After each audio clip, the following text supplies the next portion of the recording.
All right, what's going on, everybody? How we doing?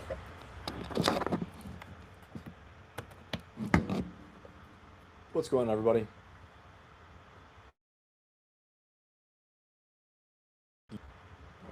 All right, how's everybody doing out there? What's going on? Great to have, great to have you guys here. I appreciate it. Awesome to be here. Had a few little tech difficulties for a minute, doing some troubleshooting. What's happening? Great to have you guys here. We got a great show today. Let me give some shout outs to start out here. Lisa, what's going on? We do have the Benathon going on, that is for sure. What's up, Kiddox? Let me see. Kiddo. Lisa, what's happening? Mark. Yeah, I don't know. I don't know if I'm going VFT. I don't know if he's going to be on this week. I don't know. I'm not sure. I'm not sure what's going on with Nate this week. Cody Fisher, what's happening, brother? Good to have you. Of course I'm happy you're here. You've declared World War III? Awesome. Tim, what's going on, man? Good to have you. Sorry for the suspense. All right, the Diamond Dog, what's going on? Good to have you. Brady, I'm good. I'm good, man. How are you? Okay, let's get this thing rolling here. We got a lot to talk about. A lot has happened, and there's a lot that we have to cover. But, first of all, just starting out, we just had the truth basically drop, right, out on Truth Social. So President Trump dropped the truth. There's going to be no deal with Iran except unconditional surrender. As a former Marine commander, a commander in combat as well too, I've seen this movie before, as many of you have. You don't demand total capitulation from this type of regime, okay? Especially a extremist regime, terror regime, as they're calling it, terrorist regime, a jihadi regime that believes it's fighting a holy war, okay? Declared war against the great Satan, war against America for a long time. You don't defeat them by air power alone, okay? I hope I'm wrong. I hope I'm wrong. I hope I am wrong about that. But I don't think so. And tonight I'm going to take you past the headlines and into the ground truth of why this ultimatum makes a U.S. ground invasion almost a mathematical certainty, okay? The exit ramps are pretty much closed. You heard President Trump say, no deal. You should have taken that before. There's going to be no deal. And let's talk about this coming storm, okay? So tonight's goal is really to see, is there a strategy behind the fire and the fury and everything we're talking about? Is there a strategy? We're going to break down the massive shift in the White House, the words coming out, okay, what they're saying, what President Trump's saying and the rest of the administration that has the world on edge. So we're going to examine this whole thing of make Iran great again. We're going to take a look at that. But we're going to contrast it with the IRGC, the Iranian Revolutionary Guard Corps' revolutionary fundamentalist vision, mindset, indoctrination. Okay? So is this a liberation plan, or are we walking into a trap? Well, I'll tell you right now, if we go in there on the ground, we definitely are. Can it be done? Of course it can be done. Military professionals know that it can be done. But at what cost? How much is it going to take? Tonight, what I'm debating, what I'm discussing, the goal of tonight is to see what is the strategy, all right?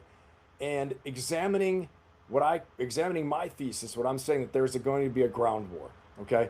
That's what we're looking at. I'm not talking about a lot of other things surrounding it, okay? I'll dive into it. But basically tonight, the plan for tonight is this up on the screen. Trump's no deal unconditional surrender claim, okay, not claim, but demand. The IRGC trap, Iran's IRGC trap, Kurds CIA-led insurgency, the Kurdish CIA and U.S. Special Operations Forces, let's be honest, led insurgency, the AI kill chain we're seeing out there, and the inevitable ground war. And of course, I'm not going to let you guys down. We will have the leadership lessons of South Park at the end. That is for sure. I'm going to add that in here. So just in case anyone who's new knows what they're stepping into right now. All right. Let's have this leadership lessons of South Park. I don't even know how to spell that anymore. I think it's 2 words. Saving and showing. All right, let's get into this, guys. Great to have you here. Happy Friday. We're going to make it the best Friday we can. First of all, I do want to recognize the 6 U.S. service members that have been killed in the line of duty. My thoughts and prayers and my deepest condolences go out to their families. I've been on that end where I've lost people that have been in combat, in training as well too. But having lost people before, I know just the heavy toll, as we all have in some way, shape, or form. But the heavy toll for losing these young servicemen and women in combat. But our hearts go out to their families, and again, deepest condolences on that. We take that very serious, and we're seeing the toll of war unfolding in front of us. Okay, there's always a major cost, and unfortunately, I hate to say it, but I do think that we are going to have even a greater cost coming up in the future. So before we start, though, in transitioning, I'm going to throw a poll up as I always do, and I want to see what you guys think. Do you think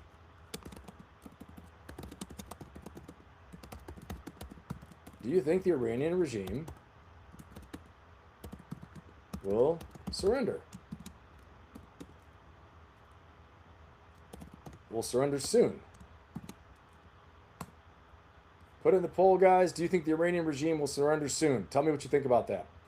And let's get right into this. Here we go. Let's take a look at where this all started from. Where did this all start? Right here. It started actually last Friday when I predicted we were going to go to war that night. Do you guys remember that? Put a 1 in the chat right now. Give me a 1 in the chat if you remember. Give me a 1 in the chat if you remember last week when I said, I think we're going to go tonight. Okay? Early Saturday morning, Friday night, Cycle of Darkness Friday night. Put a 1 in the chat if you remember that. Okay? You remember when I predicted it last week? Give me that 1 in the chat if you remember that. Okay? And if you're new here, please remember to like, subscribe, and share. But yeah, I predicted it last week. I said we were going to go, and we did. So I hope I'm not right this time. Guys, I'm going to be honest with you. I'm hoping I am not right about us having to go in on the ground. I'm hoping we can have, frankly, some humility to say, we're going to reduce their capabilities to such a degree that we're no longer considering you a threat. And we're going to try and change things. We're going to try and limit our objectives, okay? One of the biggest things that leads to a fall for any military is hubris, okay? Hubris is a big, big deal in combat, obviously, and in warfare for any country. I don't care how powerful you are. Hubris is what leads to the fall because strategic overreach happens. Strategic expenditures of resources, blood and treasure, time, resources, opportunities, okay? Positioning in the world, all those things like that. All right, let's watch this. Let's see, where did this start? Where did we begin from? A short time ago, the United States military began major combat operations in Iran.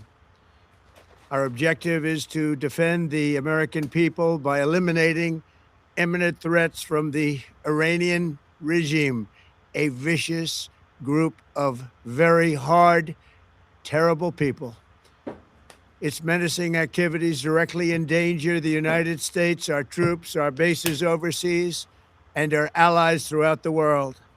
For 47 years, the Iranian regime has chanted death to America and waged an unending campaign of bloodshed and mass murder, targeting the United States, our troops, and the innocent people in imminent Iran. Military began major combat operations in Iran. Our objective is to defend the American people by eliminating imminent threats from the Iranian regime, a vicious group of very hard. All right. The first thing I notice here, and you guys here are hearing this as well, is the first thing mentioned. Okay, if we analyze what President Trump's saying, I think it's important to analyze what leaders say. Again, as myself being an executive strategist, a leadership and life coach as well too, but especially executive strategy for businesses, strategy for organizations, for people. The one thing I'll say is that your strategic goals have to match your actions.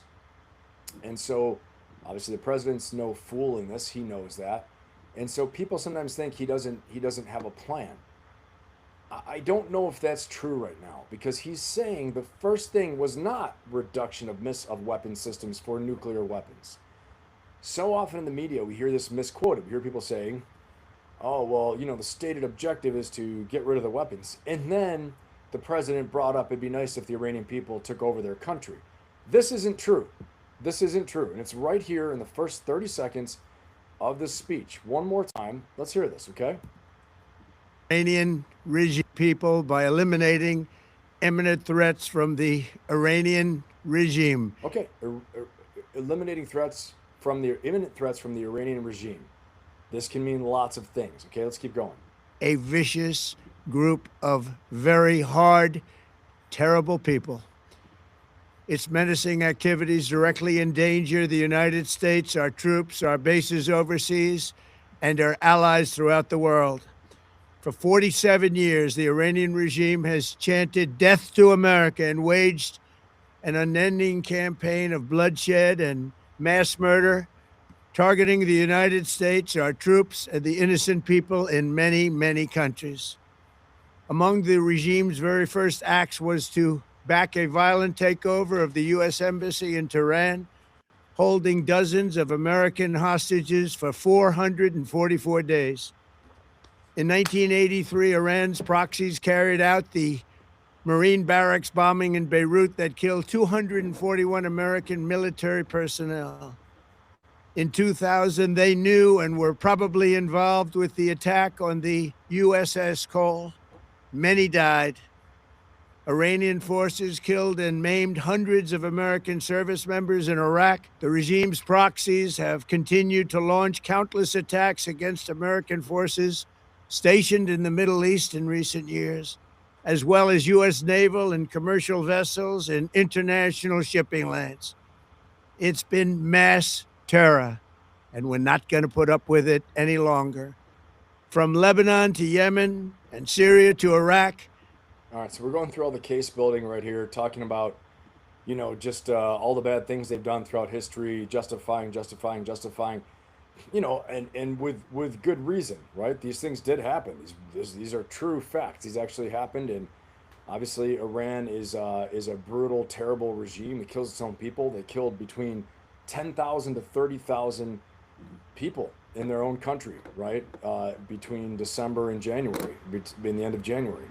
So no doubt about it, terrible, terrible bad guys. But I'm looking for the strategy. Is it regime change or reduction of the capability of nuclear weapons systems? So far, it sounds like regime. I've heard regime and their capability to conduct attacks against American citizens. All right, so let's keep on going here for a second. But it's important. It's important to understand, because why? We hear out there all the time. We're hearing out there all the time that, this is only going to last for so long.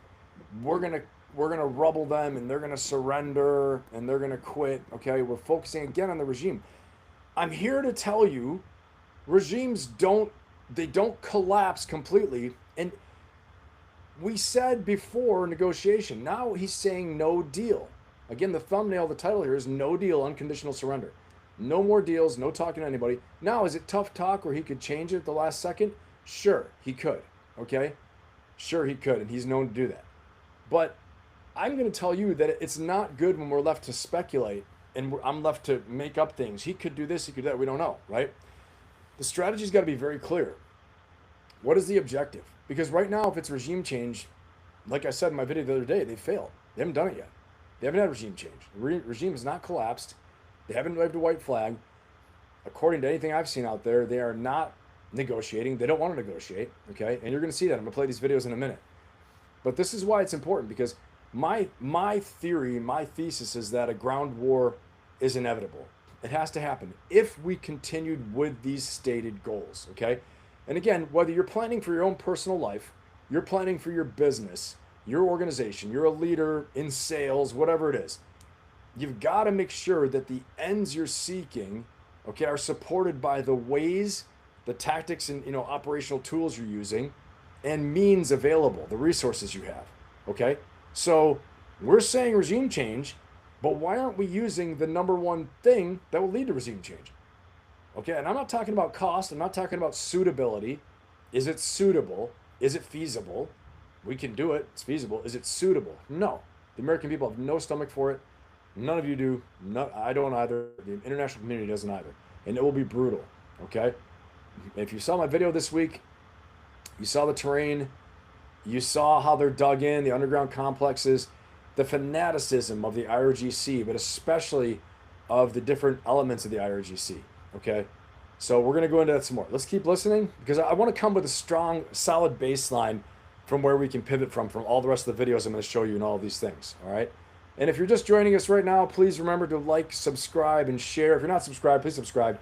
We've got a lot of people watching the videos that come into the lives, but they are not subscribed. Otherwise, I would have about 5 or 10 times the amount of subscribers I have. So please, if you think someone will get something out of this, we got a great chat. We got the best chat in YouTube. You guys are awesome. I appreciate all of you. And give you a round of applause for our damn great chat that's in here. All right, that's for our chat. We have the best chat on YouTube. All right, get the best chat on YouTube here, guys. According to many people that visit, very intelligent, very supportive, very collaborative, very collegial. You can disagree and all that stuff like that. And you can have some good discussions in here and meet some cool people. All right, let's keep on driving on. I think it's important we examine this and just have a place to pivot from. Where is this all coming from? What are the ideas? What is the strategy? And why? Like I tell you guys all the time, and I tell anybody that's in my one-on-one coaching, that's in my Ferocious Optimist coaching membership, or my inner circle, my new coaching membership, my elite inner circle within the Ferocious Optimist community, what I tell everybody, okay, is that you have to understand the operating context. Where are you operating? What is the enemy terrain? What's the marketplace, right? What's the weather? What's the time? And but to understand all that as well too, you got to understand also what is your mission. That's truly all part of strategy to being successful in anything you do.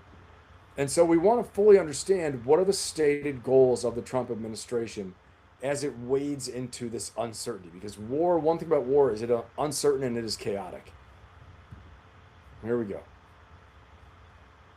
The regime has armed, trained, and funded terrorist militias that have soaked the earth with blood and guts. And it was Iran's proxy, Hamas, that launched the monstrous October 7th attacks on Israel, slaughtering more than 1,000 innocent people, including 46 Americans, while taking 12 of our citizens hostage. It was brutal. Something like the world has never seen before. Iran is the world's #1 state sponsor of terror and just recently killed tens of thousands of its own citizens on the street as they protested. It has always been the policy of the... That's all true. Tens of thousands of their own people in the street, right? So make no mistake. Don't mistake what I'm doing for something that's saying, oh, well, poor Iran. No, I mean, the Ayatollah Khamenei was a bad guy, okay? And nobody is upset that he is gone. Maybe Russia. I don't even think them, though. They're so pragmatic, okay? They're practical. We're going to hear from Russia later on today in the show as well, too. And again, if you're just getting here, this is what our show is going to look like tonight. This is our schedule for the show tonight. Let's keep on going. United States, in particular, my administration, that this terrorist regime can never have a nuclear weapon.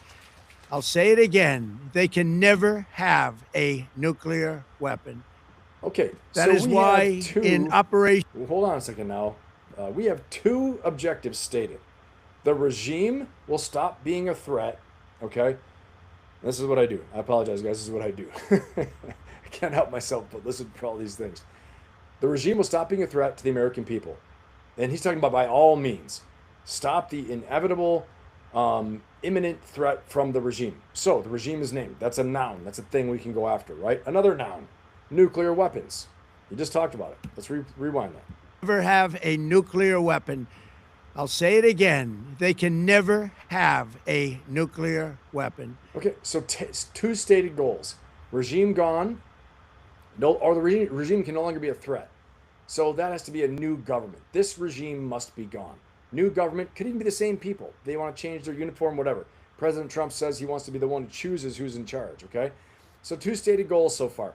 Just so we're all clear when you watch all the craziness on Fox, you watch all the stuff on CNN, you watch all the craziness here and there, he stated 2 goals up front. What he did not state was unconditional surrender and no deal. Okay? These are new as of the past 24 hours. Okay? Why? To me, because the air war isn't working the way they wanted it to. It is destroying the hell out of them, make no mistake. Successful tactically at the Air Force level, the Navy level, all that stuff. Yes, best in the world, high tech, amazing. The targets are destroyed, targets are up, targets destroyed. Minimal loss of any aircraft, anything like that, unless our friends are shooting us down. But again, you judge a strategy and success by what your stated goals are. You don't like stumble into it. Oh, and by the way, we won this and we won that, right? So this is what my lens is and what I'm analyzing. Let's keep going. So we can have a predictable, repeatable future, and you in your life, and we as operators of our lives can understand what's probably coming next. And again, to me, the language we're using and the ways and means right now and the ends we have stated necessitate a ground war. And I don't mean a light footprint, okay? The light footprint's already going to happen. It's already happening, and I'm going to talk about that in a minute. I have no insider knowledge. I'm not divulging anything classified. I've had no conversations with anybody that's told me anything. I've just lived this, and I know when you say certain things must be done, or else you have no credibility as a leader, okay? All right, let's keep going. Everyone tracking? Give me a 1 in the chat. If you guys are tracking, and I'm covering this so it makes sense, give me a 1 in the chat, okay? And I'm going to hit some of your questions in 5 seconds. We finish this video in a few seconds here. I'm going to get to some of your questions in the chat, but give me a 1 right now if you're tracking, or I need to go over anything, or if this is all making sense so far. 1 in the chat. If it's not making sense, give me a 0, and then just tell me what you want me to explain over again. Okay? It's a good little strategy seminar, so to speak. That's what we're doing right now. Awesome, Mark. Thank you, Lisa. Okay, awesome. Just some dude. I gotta get my glasses. I don't know where they are. I just moved, guys. And boxes everywhere. Off camera, boxes everywhere. It's nuts. But the one we invaded with still denies nuclear warheads. And Cody, we'll get into that. Hey, what's up, Nick? Good to have you, man. Cody, we'll get into that. Just keep asking some questions in there. But there's a lot to talk about. All right. Hey, Super Slam, what's going on? Guys, I'm definitely going to try and work on bringing the team back together for the War Room, too. Super Slam, I appreciate that. I'm definitely going to work on that. I know Jay and I have already talked. Jake, obviously. Jay and Jake have already both been on my channel. I know they're up for it. Aaron, I got to try to track down because I know he's been busy on Fridays. And then, Nate has got a big channel right now. I'll see if I can get him to stop in for a little bit. He's got a lot going on. But, yeah, little by little, we'll all get back together. But you see, like, I'm on Nate's channel sometimes on Valhalla. And, I'll be on Jay's channel. Jake will be on mine, all that. We're all still good friends. We all still chat and all that stuff. It's just we all got pretty busy. Nothing really took place that ended it. It's just we got, our businesses happened and life happened. So, all right, I appreciate you guys. All right, let's keep rolling here. Here we go. That is why in Operation Midnight Hammer last June, we obliterated the regime's nuclear program at Fordow, Natanz, and Isfahan. After that, now, mark my words. Okay, this is very important. Very important. President Trump, no disrespect meant here, but words have meaning, okay? We're going to examine the word obliterate according to President Trump, okay? We're going to do that. First of all, I will say this. Words have meaning in the Marine Corps. When we say attack to destroy, when we say to destroy, destruction means 30% damage to something. If there's a unit of 100 people, that means we want 30% of them killed, wounded, off the battlefield, right? That's essentially, it's effective destruction, for everybody to understand that. Neutralization means like 10% damage, okay? You neutralize it, 10% damage. It's combat ineffective, okay? So it's not like obliteration, just there's nothing that exists for that. Obliteration means, absolutely destroyed. But if we attack to destroy, destruction usually means 30% damage, okay? Unless things have changed and any current active duty military professionals want to tell me that I'm wrong, that's fine too. Okay, I'm going off muscle memory right here. But I remember thinking to myself, I'm like, so when artillery attacks something, artillery, infantry, whatever, aircraft, 30% damage means you effectively destroyed it. Neutralization was like 10 or 15%. Okay, so there are different levels of destruction. Obliteration, nothing exists for that. To me and to you, layman's terms, it means it's gone. All right. However, let's examine what President Trump's meaning of obliteration means. And again, like I said, not trying to be disrespectful or flippant here. Okay, you know, I am merely analyzing what is and what is said.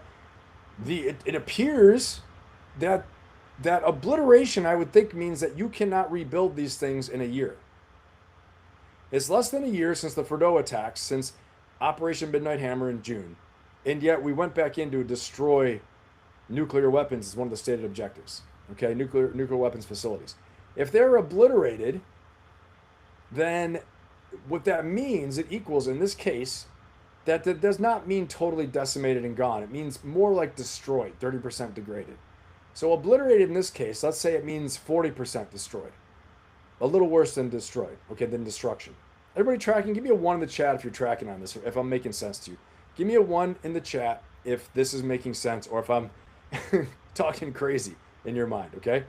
Because what I want to show is that when we're saying right now, we are totally obliterating the regime. We're obliterating their air force. We're obliterating their drones. We're obliterating their missiles. It means that we're doing 30 to 40% destruction now in my mind, because you've set a standard, okay? You've set objective criteria, is what they call in negotiations. In the Harvard program on negotiations, okay, they will talk about objective standards, right? In any negotiation program. I'm just saying the Harvard one because I'm familiar with that. But the objective standards, okay, objective criteria, now based upon precedents, which was Midnight Hammer in June, okay, obliteration said by the administration, everyone says obliterate. I love it when, you know, what's her name, the press secretary says, we're obliterating them. Okay, so now we know. So in your mind, you can no longer think obliteration means like when you squash a bug, it's obliterated, right? In layman's terms. In this case, obliteration means 30 to 40% damage. I would say above destruction, like 40% damage. Possible to be rebuilt, okay? So if the Iranians have 1,000 drones, we've blown up 300 or 400 of them. This is what I'm going off of based upon the words they've used, matched and contrasted and compared to the results they got for Operation Midnight Hammer. Okay, is that fair enough? Put a 1 in the chat if that's fair enough. If my explanation is fair enough, if that makes sense. Okay, is this a good baseline? Give me a 1. If not, give me a 0. I just want to make sure. So we're all on the same page here of why this whole thing drives me nuts. This whole thing on TV, the way they're talking about it, the way they're going about it. To me, it tells me I don't know if they're listening to the serious strategists in the room. Obviously we have General Kane knows a ton. They have many military strategists, many people who know stuff, but are they listening to them? I don't know. I've heard they are not. All right, and I've heard this open source, not a privileged conversation, just so we're clear. Because I know a lot of people, and I don't want anybody to think that someone's saying something to me, because they're not, okay? I'd never put them in that position anyway. So this is me triangulating basically what I'm reading, seeing open source, and based on my own experiences, okay? My own training. Semantics. Right, it's semantics, but they're very important. You know what I mean? They're very important because when he's saying obliterated, and here's why I think a ground war is necessary. We're obliterating them. They're going to surrender. They haven't surrendered yet, okay? If you've obliterated everything so much and there's no chance, why haven't the people risen up? Well, maybe because they're being bombed. They don't have a chance to, right? Why not? This tells me the security apparatus is still in place. Okay, there's still fear on the ground there. Otherwise, they would have risen up and be like, we've already taken over. Whoa, we're so excited. Okay? Okay, so that's what I think. And I think obliteration in this case means a lot less. It means a lot. Yes, that's right. That's right, the Dime Dog. It means a lot less than what they're saying. So, my opinion, drones are still in play. Missiles are still in play, maybe not the super ballistic ones, but enough of the medium ones that they're still a threat. But more than any of that, the drones are important. More than any of that stuff is the IRGC, the ground troops, the ones you actually need to eliminate or change, or you need to flip them mentally, okay, and spiritually, which isn't going to happen. It's not going to happen, all right? They want to do, if you watched my video, they want to be martyrs, okay? They want martyrdom. They want to be remembered as martyrs. This is their culture. I came from a culture that was intense, the Marine Corps. The Marine Corps worshipped combat valor, valor in combat, or in ancient Greek, arete. This was the most important thing. Okay. All right. Let me jump back in here because I'm going to go off the rails on you guys. I get very pumped up about this. All right. Let's keep going.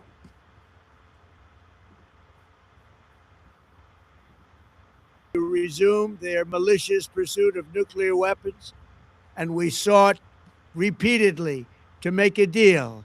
We tried. But wait a second. We obliterated them. We obliterated them. They're that good. They could rebuild it in 8 months, 7 months. We obliterated them. But obliteration does not mean what we thought it meant. It means 30% degradation of capability. Now, in my opinion. All right, let's keep going. They wanted to do it. They didn't want to do it. Again, they wanted to do it. They didn't want to do it. They didn't know what was happening. They just wanted to practice evil. But Iran refused, just as it has for decades and decades. They've rejected every opportunity to renounce their nuclear ambitions, and we can't take it anymore.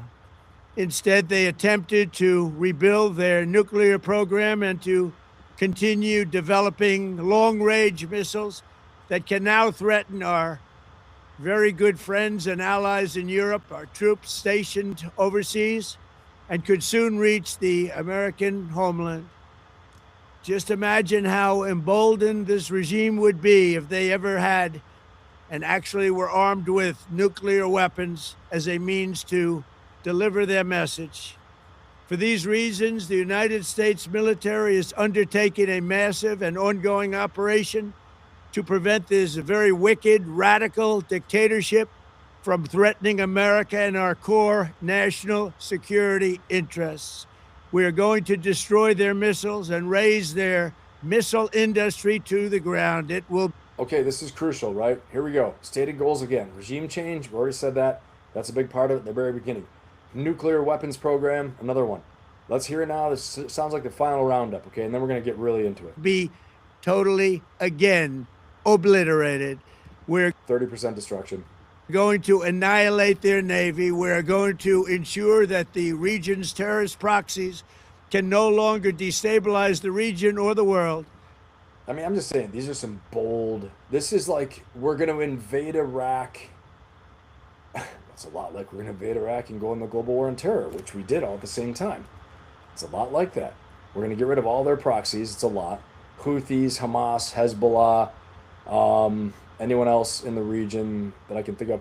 The Badr Corps in Iraq, all the Shia militias in Iraq, Muqtada al-Sadr, all these people, and we're going to obliterate the regime. It's a lot, right? This is getting back to 2003 levels, in my humble opinion. Let's keep going. And attack our forces and no longer use their IEDs or roadside bombs, as they are sometimes called, to so gravely wound and kill thousands and thousands of people, including many Americans. And he's 100% right about that. I'll just say that. I was there in Iraq. He was 100% right. Lots of these improvised advanced explosive devices, these IEDs that were in mines that were being brought over from Iran. The training was brought from the Iranians. Bad stuff. He is 100% right about that. Not good people. Quds Force, terrible human beings as well too. Soleimani, all those people like that. All bad. No doubt about it. Let's keep going though, looking for stated goals right now. And we will ensure that Iran does not obtain a nuclear weapon. It's a very simple message. They will never have a nuclear weapon. This regime will soon learn that no one should challenge the strength and might of the United States Armed Forces. I built and rebuilt our military in my first... I mean, no doubt about it. The Iranian regime is getting their asses kicked right now. No doubt about it. But remember, and I'm going to say this, okay?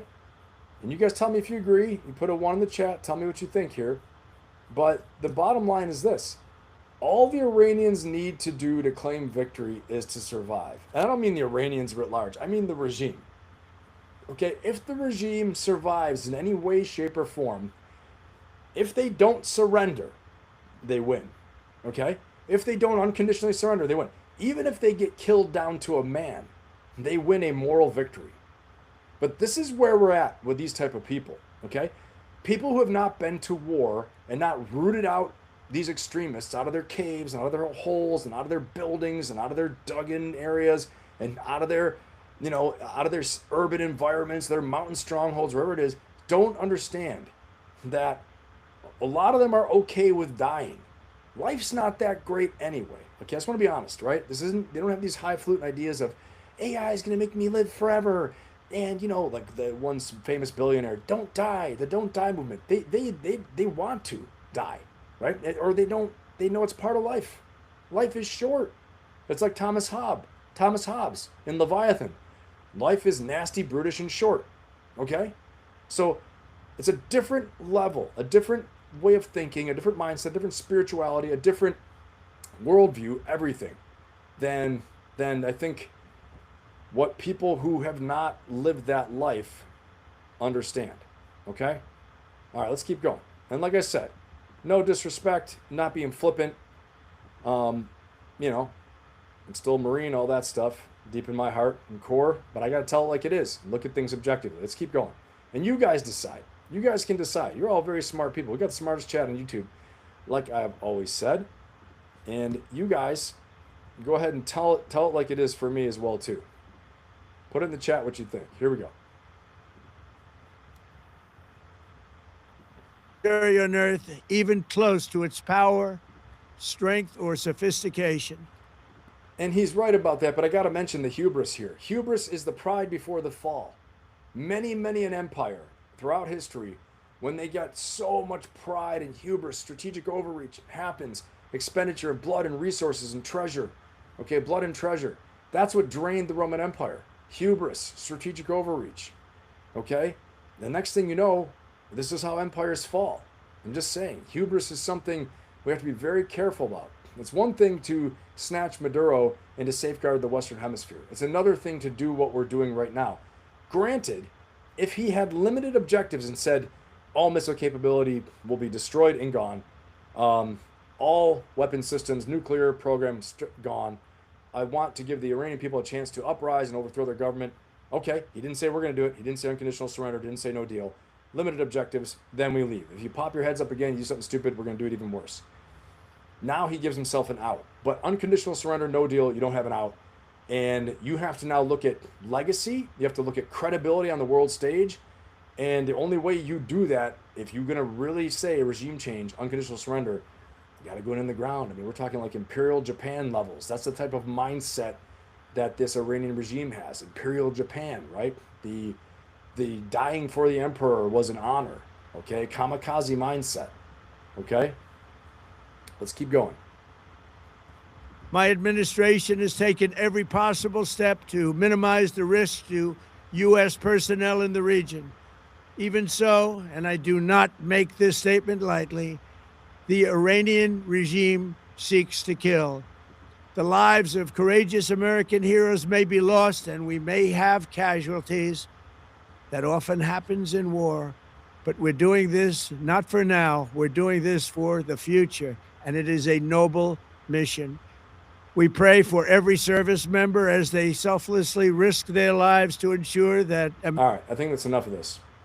Okay, enough of this one.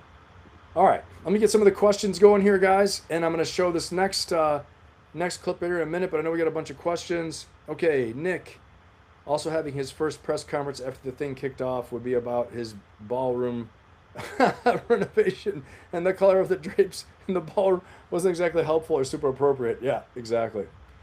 The word obliterate. Nick, I got another one for you. The word obliterate was completely misused because if they actually obliterate it, then it's impossible to be... Yeah, that's right. Nick, 100%. Exactly. That's what I'm saying. Yeah, right? And you know right now, we're going to use obliterate all the time. We're going to go ahead and obliterate this thing. We're going to obliterate this, obliterate that. You know, a lot of smart asses saying stuff right now. Tim, what about the domestic threat that is already here? I'd love your thoughts on that. Domestic terror that's already here. You mean the I'll talk about the Iranian domestic terror threat first of all. Yes, we have sleeper cells here, but if you look at, there was a recent interview with the Iranian foreign minister who said we are not going to take the fight to the American homeland. We have no reason to do that. He said we have plenty of targets here, military targets we can hit. So you guys have to understand this, right? Understand this. One of the most important things right now for the Iranian regime is maintaining world opinion on their side. They're looking at this like a Vietnam, okay? They've learned their lessons. Number one, they need external support. They need China or Russia, and you're going to see Russia's actually helping them right now. And there are many experts, such as Professor John Mearsheimer, who recently said that China will go to great lengths to ensure Iran's survival. We don't realize that yet. But as long as Iran shows they can resist and that they're not just going to capitulate and fight, China will go to great lengths to ensure Iran's survival. Why? Well, one of them is because of the strategic oil reserves and gas reserves, okay? I think China gets about 18% to 20% of their oil from Iran, okay? This is a big blow to China. 20% of oil from Iran, 5% was from Venezuela, roughly. So you look at a quarter of your oil needed to run all of your industries in China has been taken away by who? Your arch nemesis, the U.S., okay? So they're going to look to counter the U.S. and have a cost-imposing strategy to hurt them. And it's funny because you see armchair quarterbacks going like, yeah, China's got no response. Yeah, they can't do anything. This is such an American response. Chinese they think in a longer term play, right? Like the boa constrictor. And they're very pragmatic and strategic. I don't know if they're going to try and get us back, but if they do, it's not going to be like an immediate strike. It's going to be some subversive, underhanded way, like getting us in a quagmire, like a Vietnam type situation or another Iraq, something like that. Okay, so let's, the plot thickens with that. So domestic terror threat, I think for Iranian terrorists, I don't see that as being activated because Iran will then really, really lose world opinion. And I will tell you, one of the greatest enemies of Iran is Saudi Arabia. Saudi Arabia considers Iran their strategic rival, regional rival for regional hegemony, basically, okay, other than the United States. But for regional dominance, they consider Iran the number one threat. So, it's possible you see, I don't know, 50,000 Saudi troops going in there. Okay, that's one of the last things they ever want. These are Sunnis, they're Shia, they don't want that. Okay, I don't think the Saudis want it either. But make no mistake, because of all this, and we'll get into that a little bit later, but the Straits of Hormuz are effectively shut down. So is that victory? As much as we're claiming all this victory, the price of insurance has gone up 700%, I believe, for insuring ships, or they just won't do it. And I think the Saudis and the Kuwaitis they won't even send their ships off. So production is getting backed up and halted. The price of oil is up to like 90%, I think $90 a barrel right now. You guys fact check me on ChatGPT again. Like I always tell you guys, I know some things, I don't know everything, right? And I make mistakes off the top of my head from all my research right now. But all this stuff is happening. Hey, Lady Ann, what's going on? All right. What's up, Jake? What's up, man? Jake Swag up in here. What's going on, Jake? Great to have you. So there's a lot happening, right? And so hopefully, Tim, give me a fire symbol. Give me a little symbol if that answers your question on the domestic terrorism. Okay. Yeah, there's a lot to talk about here. All right, let's get back in this. Let's get in this next video.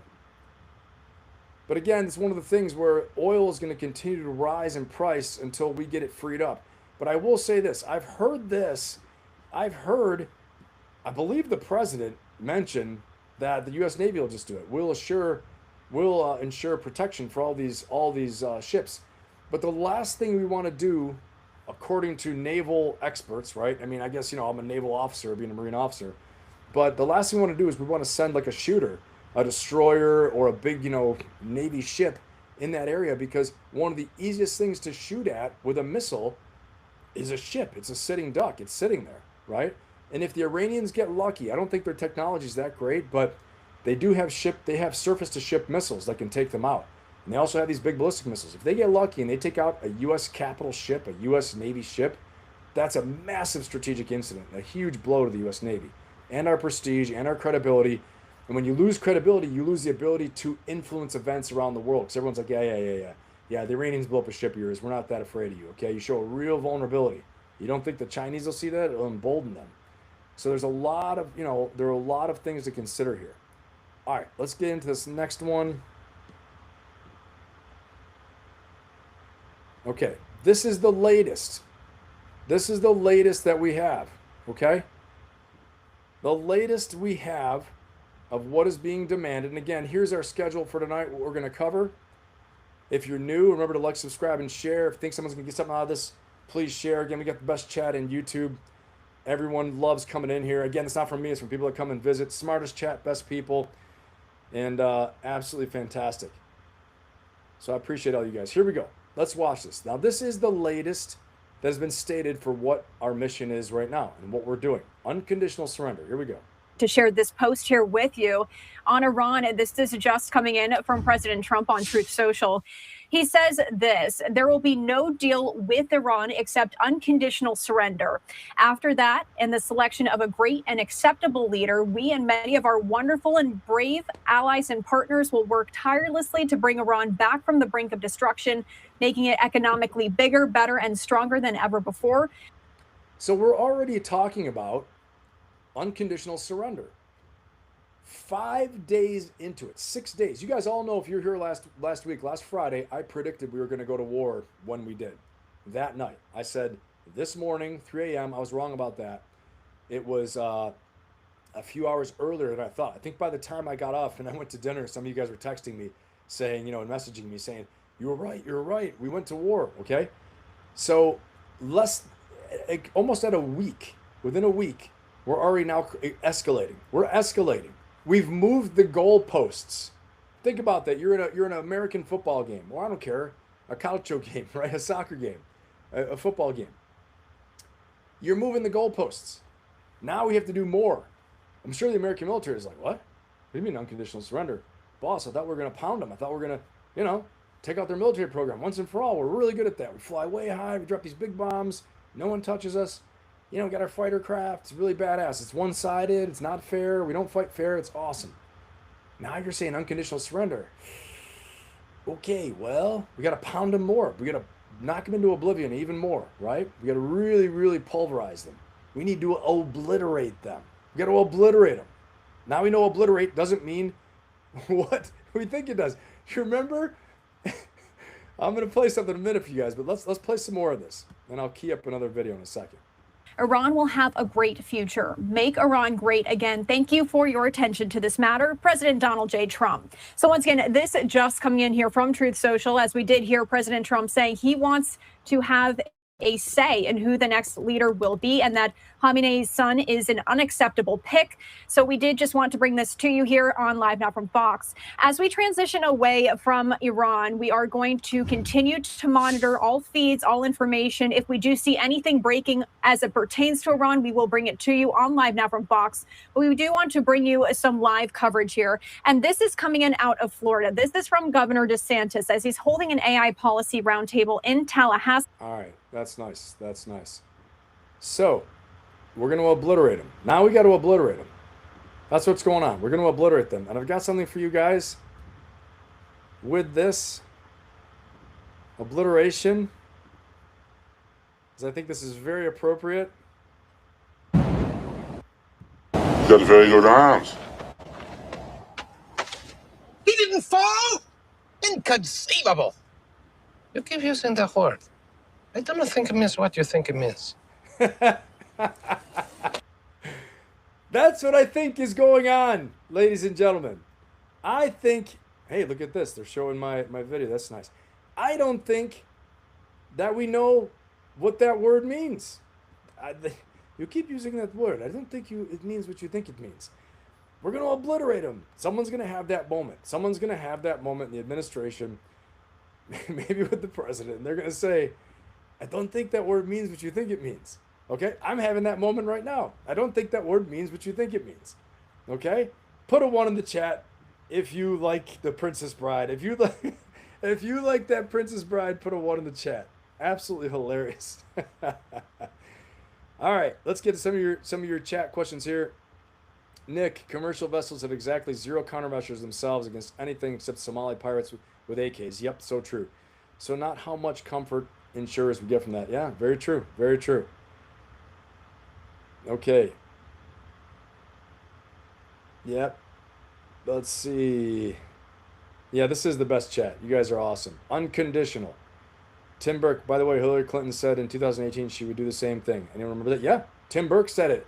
I think President Obama, they showed a clip of him saying it. I mean, George Bush, we don't have to go there. Of course, he did it. Maybe not with Iran, but everybody else. Yeah, right. How the hell does 30% destruction mean obliterate? That's weird. You're gonna obliterate your old fashioned. I need to obliterate a pizza after this. Lisa Jones, you didn't hear that, but I got to obliterate some McDonald's or a pizza after. No, I'm just kidding. Only clean protein over here. I'm dying right now. All right, let's keep going. We are gonna take on some serious topics, but if you're new here, we're gonna have fun doing it for sure. Okay, because I think you can learn better when you're learning from multiple ways. We're examining topics. We're taking it seriously, but having fun doing it at the same time. All right. And again, today's show's topics for tonight are right here. Okay. We're going through Trump's no deal unconditional surrender, what that means. The IRGC trap, Iran's IRGC trap. We're going to talk about the Kurdish CIA-led insurgency, which also means U.S. Special Operations Forces. We're going to discuss the AI kill chain, the inevitable ground war, which is leading to the inevitable ground war, and why it's going to happen. All that leading to that. And then, of course, the leadership lessons of South Park. Okay. Please remember to like, subscribe, and share if you're new here. I'm not going to steal your soul if you subscribe, and please share if you think someone will get something out of this. All right, let's keep on rolling, everybody. Here we go. So we got a lot more to look at, and we're looking at now the changing of the mission statement. Okay, we went from saying it's going to be the regime will no longer pose an imminent threat, and destruction of the nuclear weapons program, to unconditional surrender and no deal. Okay? Unconditional surrender and no deal. Now, could this just be bluster? Sure. Could this just be, something to make it, hard negotiating, to make it seem even worse than it is? Then, I don't know how it could be worse than it is, but like there's no chance now for them to beg for mercy. Well, they're not going to. They're not going to.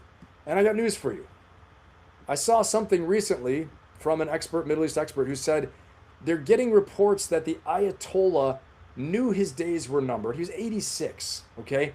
He knew his days were numbered, and he just decided, I'm going to go out with my boots on. I'm not going to go in this bunker. I'm going to go above ground. I'm going to show leadership. I'm going to show courage. And if they kill me, they kill me, and I'll be a martyr. And he was right, okay? So the thing that we don't see as much, depending on the news source you watch, but the country's probably, and maybe I'm wrong about this, but I've heard it as high as 50-50. That 50%, that means 40 million hate the regime and hate him. 50% like the regime, liked him, okay? That's still 40 or 50 million people. So we need to consider this, that this is a possibility. Even if it's 60-40, okay, 80 million people in the country, 90 million, you're still talking a significant portion of the country, 30 to 40 million, like the regime. How do you think that's going to go? And those are the people with the guns. These are the people with the freaking guns, okay? Put a 1 in the chat if you're tracking. Make sure everybody's tracking. Give me a 1 in the chat if you're tracking on that, okay?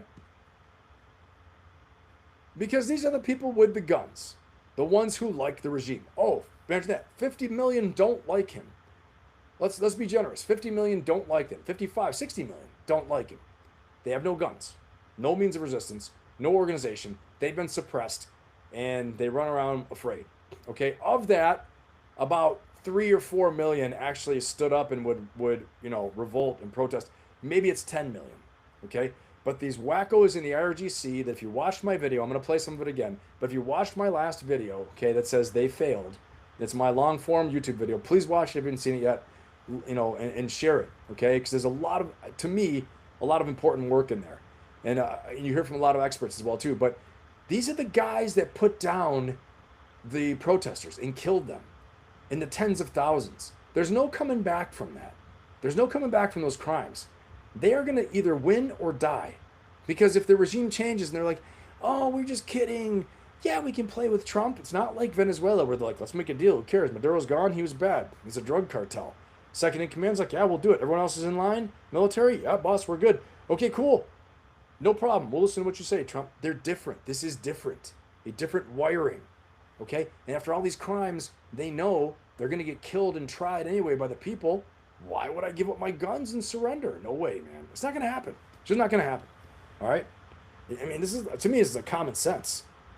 we're assuming that these people are something else than they are. Okay, let's listen here. President Trump posting a new warning on Truth Social this morning. There will be no deal with Iran except unconditional surrender. Iran will have a great future, he says. Make Iran great again, or MIGA, he puts in parentheses. The State Department says nearly 24,000 Americans have been evacuated from the Middle East so far. And new photos show families boarding the New England Patriots jet, one of many chartered flights that are getting Americans home safely. Meanwhile, a new report claims one of Iran's closest allies is getting more involved in the conflict. Listen to this. This is according to the Washington Post. Russia is providing the regime with intelligence, including the locations of American warships and aircraft in the Middle East. Sources are not waving Fox off of that reporting. I want to go back to what we reported at the top and give it a little bit more color here. Tommy, it's remarkable what Trey Inks found out about this bunker that the Ayatollah was in. Apparently, almost 50 of them killed. We know that, 49 leaders in 50 seconds. The Ayatollah spent millions of dollars, many years building this, and he just thought he wouldn't go down into the bunker that day because no one would have the guts to get him. But I guess he had never met President Trump. Okay, that's all nice. It's a nice story, but that's not as I understood it. Okay, that's what the newest thing is that I've been hearing is that he decided not to not show that he's a coward while his people are above ground and he's going to go underground. They were showing leadership. It was less about being stupid. How do you survive for that long? Okay, while knowing you're a target by being stupid? I don't think so. I don't think it's a miscalculation. It's possible. Of course it's possible. Both of these things are possible. That he didn't think anyone would strike him. Sure, made a mistake, right? Even with this massive armada off the coast, they have great intelligence sources too. They know if Israel's getting ready to do something. You know, I don't think he wanted to die, but I think at the same time too, I think he didn't care. He's 86. Now, the rest of his leadership, that's a different story, okay? That's a different story. So quite possibly true. But that's that. The biggest thing here though, again, going back to the very beginning of this, is the unconditional surrender. U.S. officials are ramping up Operation Epic Fury, saying that the bombardment of Iran will, quote, surge dramatically. CENTCOM releasing new videos that you're looking at showcasing America's military might, adding that Iranian targets are being, quote, decimated. President Trump posting a new warning on Truth Social this morning. There will be no deal with Iran except unconditional. Just let that sink in for a minute. No deal with Iran except unconditional surrender. Iran will have a great future, make Iran great again. Okay? Now, the lesson that people have learned in this region from, what does it mean? From the U.S. going in somewhere, okay? And the U.S. going in somewhere and the U.S. making Iraq great again is nation building. Okay? Maybe by other means. Maybe we're nation building light, where we're not going to be in there. We're going to give you lots of money. You're going to do your thing. We're going to get the oil going. I don't know. How do you ensure security of the oil fields in such a volatile region? You know, Iran is not Venezuela. It's not South America. This is a whole different thing. Okay?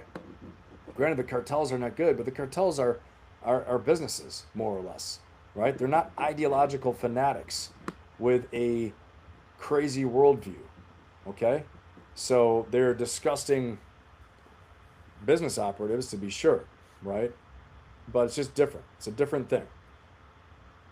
All right. That's the major point right there. Again, first thing we're talking about tonight, Trump's no deal, unconditional surrender extension, pushing, extending out the goalposts, right? We're moving the goalposts deeper. We're now expanding the mission, expanding the goals. Then we're going to talk about Iran's Araghchi Trap. And what does that mean to lure America into the mountains, into their country? The Kurdish CIA-led insurgency. And then we're going to talk about the AI, artificial intelligence kill chain, and what that means, this new way of war we're seeing. And then all this leading to the inevitable ground war. And of course, we're going to get into our leadership lessons of South Park. If you're new here, stick around for that at the end. We'd like to have a good time and end on a high note and a fun note, no matter what's going on, at least, with all due respect, again, like I said earlier, to the servicemen and women we have lost already in combat. But we're going to have some fun at the end as well, too. All right. Let's keep on going. Again, if you haven't yet, please smash that like button, like, subscribe, and share if you think somebody will get something out of this. We got the greatest chat in YouTube. You guys are awesome. Big round of applause for our awesome chat. And let's keep on rolling. Here we go. Let's keep on going. So, one more thing to show here. We've already looked at this. All right. I'm going to go actually into my own little video. And we're going to take a look here. Give you a little teaser on my last video.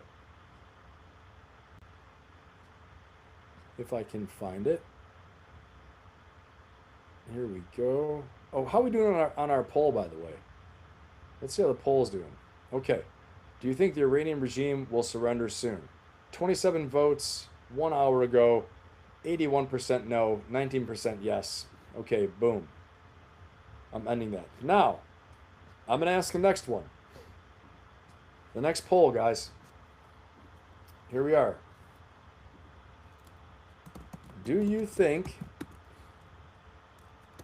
there will be boots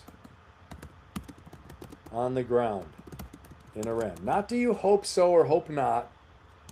Do you think there will be, based upon everything we're discussing? Give me a vote in there. I want to see where we stand. Do you think there will be boots on the ground in Iran? Okay. Bongwater, what's going on, man? Good to have you. Red Starlight, great to have you. Lady Ann, how you doing? Jimmy Johns, what's going on? Do some shout outs here. Good to have you in here. Let me see. Anybody else? Propaganda, what's going on? Good to have you. All right, everybody, let's rock and roll. Let's move on to this next one, which is my own that I'm trying to find. For some reason, I cannot find it, but it's in here.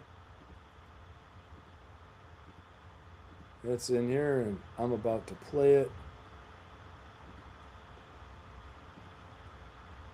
as soon as I can find it. Don't know why, but here it is. There it is. How did I miss that? Okay, this is my own, right?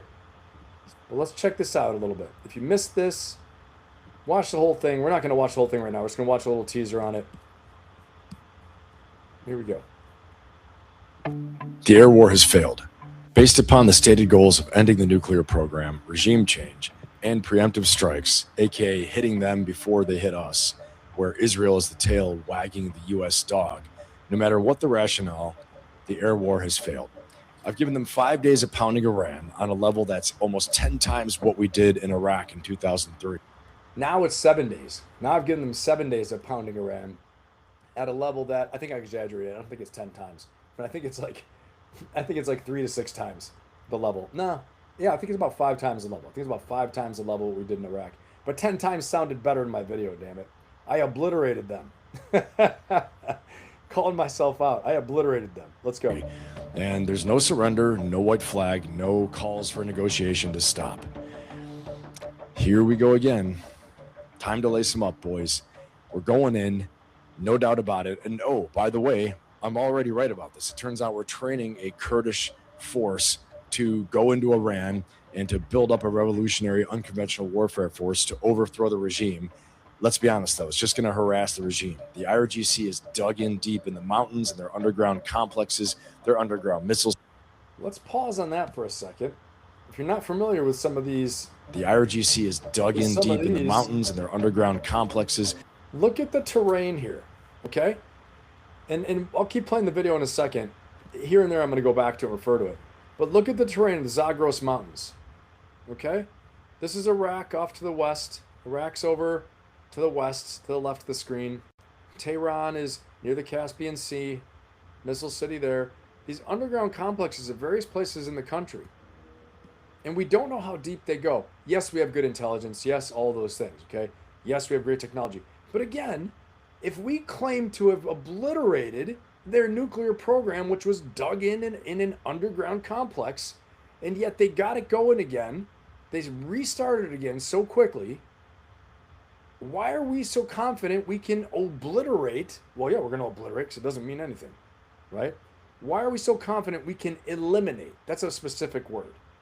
And we can delete and eliminate the IRGC and their missile cities.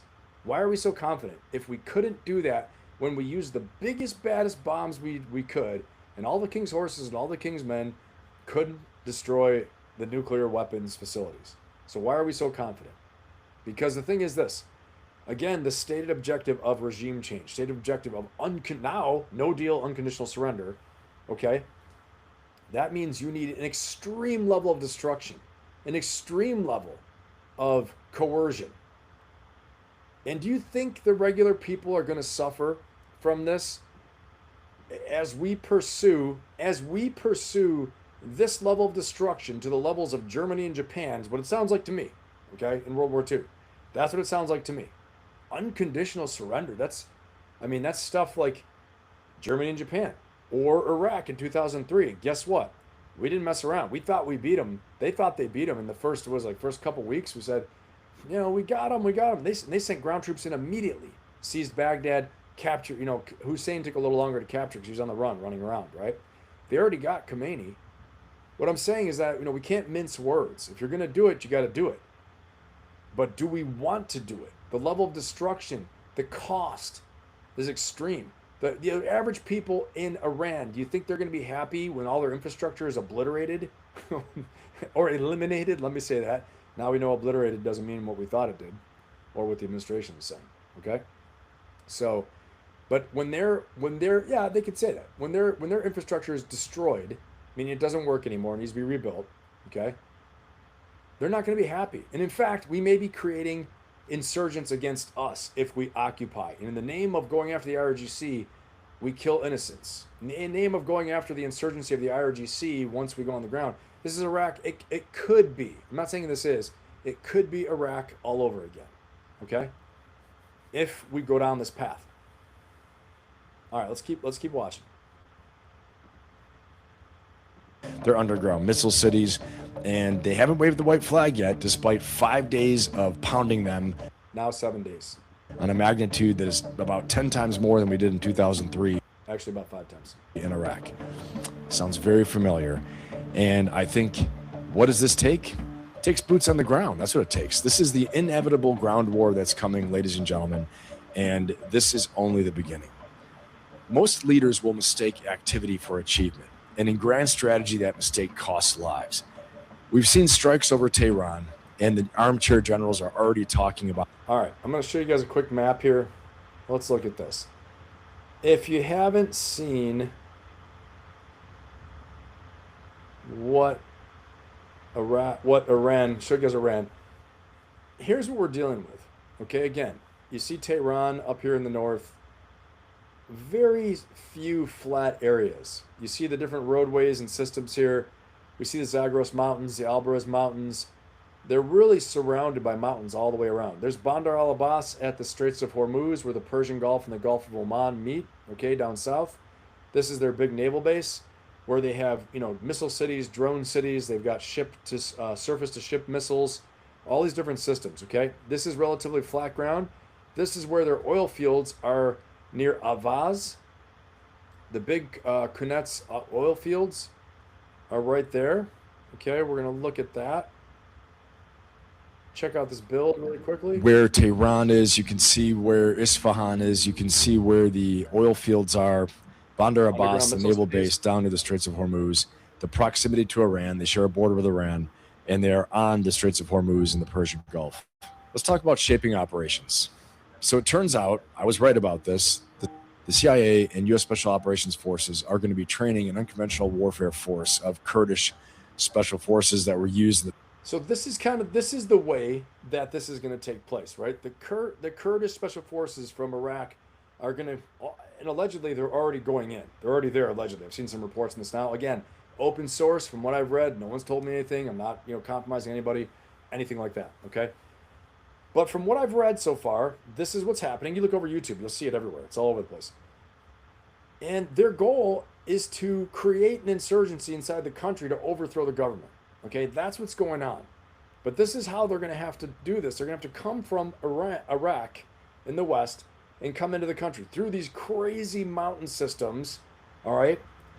I don't know what kind of equipment they're going to be able to bring in there, but who are the people that could help them do this? Oh, probably the Americans, right? The CIA for sure. But, and I'm going to say this. If the United States stated goal or stated policy was no U.S. boots in the ground, well then, okay, that's one thing. But repeatedly, the president and Secretary Hegseth and everyone in the administration has said the president reserves the right for any option, including boots in the ground. Okay? So he's never ruled it out yet. So what does that mean? It means we probably are going to have boots in the ground supporting this insurgent, unconventional warfare force. Okay? Fight against ISIS, to go into Iran and actually start to train a revolutionary force of people willing to resist the regime. The tricky part about this is that although President Trump has said, take your moment, seize your country, this is your only chance, they're not armed. They're in a totalitarian state where the IRGC, the Iranian Revolutionary Guard Corps, are the only people that control power. It's a police state. Were the ones who weren't blinking when it came to, for example, repress street demonstrations, as we saw very recently in January. They have no weapons. They have no means of resistance. So that's why this is a necessity. This is phase one shaping, training the revolutionary force to overthrow the regime. And let's be honest, at least to harass it, to set us up for what? The next phase, okay? But in order to do this, to send in this ground force, this unconventional warfare insurgent force, right, to train up and build the insurgency in. All right. So that's how that's going to go, okay?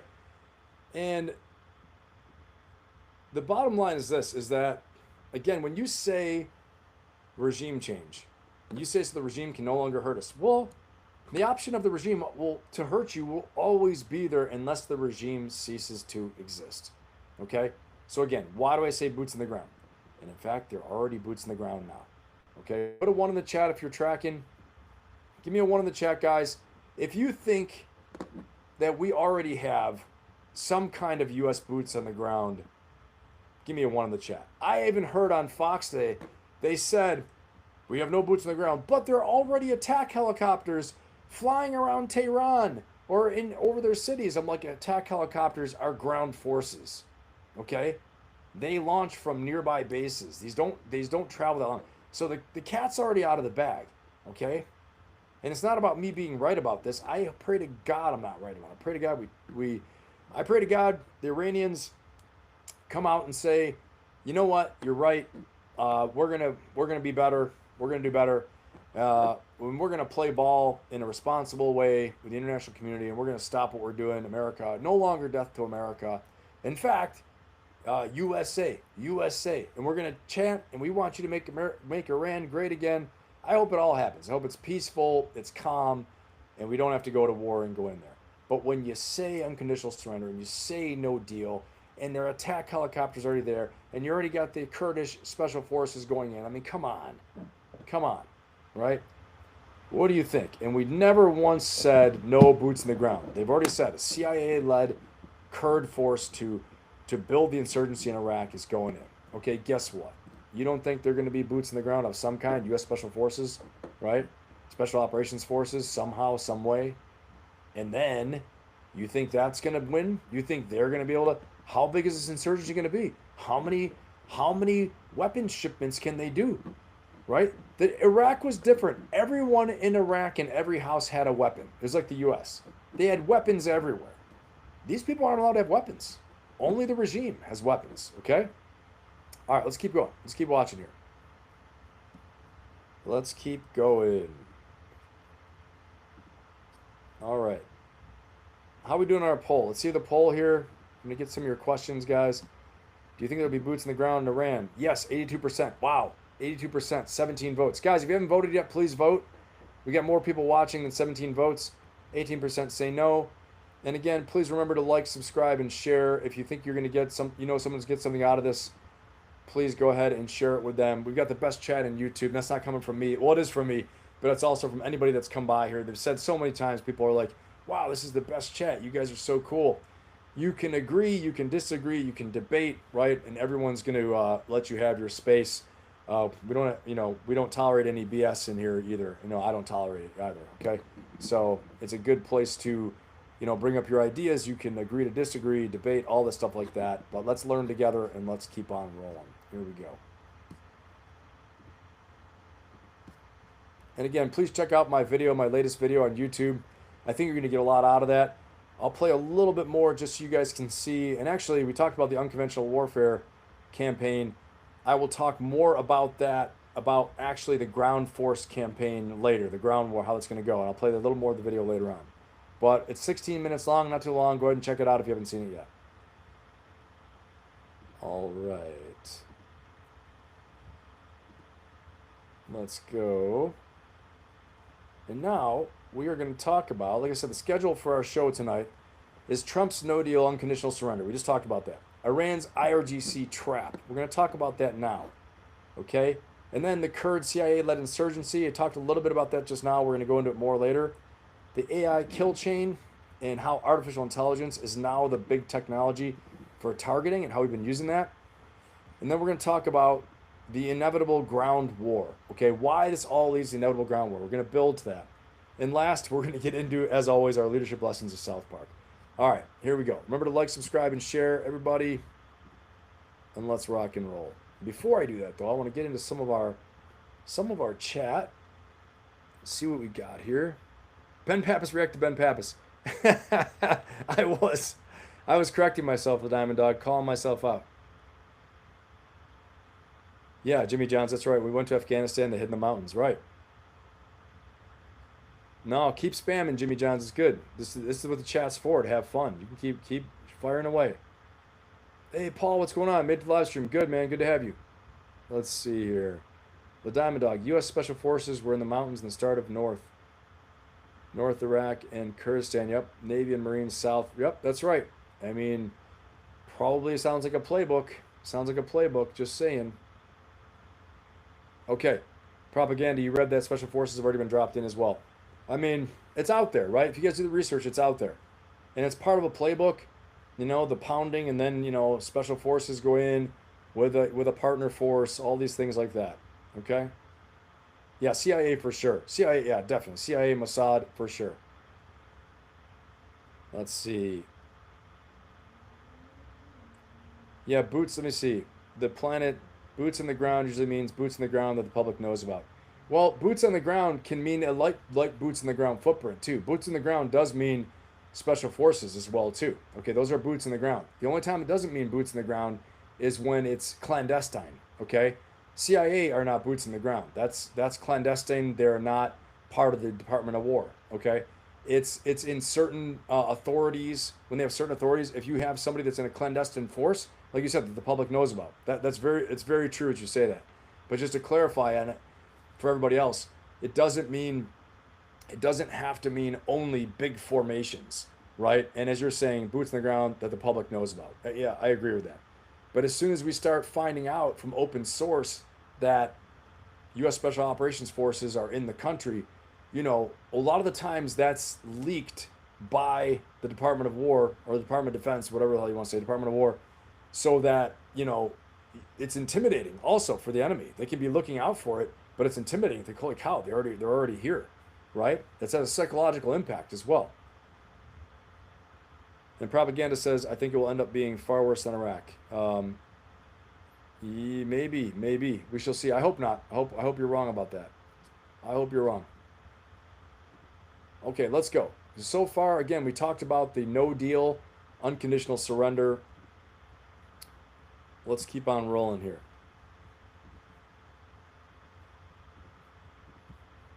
All right, I got another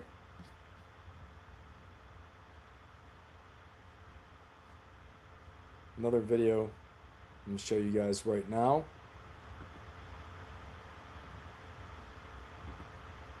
Okay, the Araghchi Trap. Let's talk about this. Here we go. Okay, so it is day 7 of U.S. airstrikes in Iran, and they come with a warning from President Donald Trump. The president writing on social media, there will be no deal except unconditional surrender. He added, the U.S. and its brave allies and partners will work to bring Iran back from the brink of destruction. He also says Iran will have a great future. Now, that message comes as Israel announces a new phase in the joint war. They're heavily bombing Tehran and Lebanon. That happened overnight. Iran answering those strikes with strikes of their own. They're firing missiles and drones clear across the Persian Gulf. This is also just into us. Sources tell CBS News Russia is providing intelligence to Iran on U.S. positions. The Washington Post was the first to report that. CBS News chief correspondent Matt Gutman reports from Tel Aviv as tens of thousands are either sheltering in place or trying to get out. We are now in the seventh day of this war, and it continues to broaden. Obviously, a very major assault by the Israeli Air Force on a bunker of the regime in Tehran that was apparently used by the Ayatollah. That was going to be his command post in case of war with Israel. He did not survive long enough to be able to use it, we're told. Unclear how damaged it was, but Israel said it used 50 warplanes and about 100 munitions, many of them, we understand, to be one-ton bomb, 2,000 pounds of high explosive, so that can cause some pretty cataclysmic damage. All right. The major takeaway here is that Iran needs partners in order to keep on fighting, okay? Some of the partners that are coming out, like I told you before, some of the experts have said that China will go to great lengths to ensure Iran's survival. Now, you know, if you guys put that in the chat, give me a 1 in the chat if you think, China is going to be supporting Iran in the shadows, okay? If you think that China is going to be supporting Iran in the shadows, give me a 1 in the chat. Just want to see where we stand with that. But from some of the experts are saying that China is going to be going to great lengths to support Iran. Russia's already come out and said, we can see here that they're saying all kinds of things about this, and they are supporting Iran with intelligence right now too, okay? Actually, and while we're at it, let's go ahead and hear from Russia right now. But this concept, unfortunately, remains unrealized. The West did everything it could to prevent the advancement of a positive agenda in the Gulf region. As the aggression against Iran has now proven, the West operates on an either-or principle, either with us or against us. And the key, of course, in all of this is divide and conquer. In this case, perhaps one could say, divide, pit, and conquer. I say this with deep regret because we are talking about our close friends, all those who suffer from the aggression of the United States and Israel, our strategic partners. We maintain dialogue with them and will do everything possible to, together with other peace-loving members of the international community, including in the Security Council and the General Assembly, contribute to the creation of an atmosphere that will make this operation completely impossible. I don't know how much help such moral and political means will bring, but we must do everything we can to ensure this voice, the voice of the overwhelming majority of the global community, is heard. So first of all, he has zero credibility with Russia as far as, aggression, non-aggression, peaceful, loving countries, right? I mean, to me, that's like zero credibility. Next, but you did hear very specifically, okay, the fact that we are going to do everything possible with other countries, probably meaning China, to ensure that this military operation fails. Now, he said, I don't know how much that'll mean morally and politically. Do you really think that, I mean, who believes the Russians, right? I mean, who's believing, I should say the Russian administration, the Russian government. Who believes anything they say, okay? Putin is a professional liar. They all are, okay? And so he's saying it's only going to be moral and political. Do we really think that? There's no way. There's no way. They've already proven they're doing intelligence. This isn't political, not political support. If we don't think that they're not going to try and provide war material, funding, something, we can't stop everything. And I'm going to tell you, we tried. For example, we tried in Afghanistan to stop everything, every rat line, every terrorist, every illicit underground shadow economy, everything going on. You can't do it, okay? You just can't do it. You can effectively reduce it to a very low level, but you can't be everywhere at once, all right? Especially if you're not willing to commit ground troops, okay? The Chinese, right before this attack happened, I think a few days before, allegedly, apparently, sent in over a dozen cargo planes They turned their transponders off and they landed in Iran. They resupplied Iran with a bunch of stuff. We don't know what it was, okay? But they gave them a ton of stuff, all right? So probably missiles, war material, all kinds of stuff like that. I don't know, okay? Cash, who knows, okay? So they have external support. It's not as overt as they would like, but you don't think that Russia and China would love to bleed America in Iran? You don't think they would love to, to bog America down? And why? Okay, why? Because every dollar we spend on Iran is a dollar we're not spending focusing on China or Russia's agenda. Okay? Earlier in the week, I'd heard it said that, every dollar we don't spend on Iran now can be focused on China. Well, guess what? That's when we thought shock and awe was going to work in 3 days, 5 days, 7 days. Okay?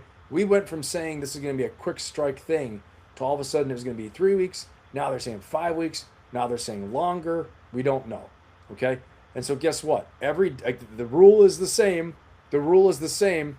Every dollar we spend focused on Iran, we are not spending focusing on China and Taiwan. Every munition we spend is not in a stockpile for a major war. All right. Why do you think President Trump is meeting with the big defense industrial companies right now to ramp up production? That's the whole reason. Okay. He is ramping up production. You don't summon all these people to the White House if we have adequate supplies of everything. Okay. Anyway. All right. Let's keep going. But that's what's going on right now with. We said we're going to talk about Iran's IRGC, the Iranian Revolutionary Guard Corps' trap, right? To pull America into a ground war. They want the ground war. They want it. They've been preparing for this for 20 years, okay? Okay, let's be honest. If we go full force into Iran, we will take casualties. Yes, we will. Of course we will. A significant amount. But, of course, U.S. military is going to do what it does. It's going to kick ass. It's going to win. It's going to achieve its objectives. But there will be a tremendous cost, and they know that, okay? And is it worth it? Is it worth it? Probably not. Most likely not. I would say no. No, it's not. Okay? So let's keep going. This is why we're discussing this about the ground war and the inevitable ground war and the calls for unconditional surrender and what this actually means overall. Okay, and our poll 25 minutes ago, do you think there will be boots on the ground in Iran? Yes, 83%. No, 17%. All right, if you haven't voted in our poll yet, please vote. Yeah, Lady Ann, China is the enemy. Definitely. Okay, let's see. Let me see here. The planet's dying. Boots on the ground. Okay, I saw that from you. Let me see. All right, sounds like we're good here. Let's keep on rolling. And let's talk about our next topic. Let's continue on with the IRGC trap and Iran's trap to lure us in.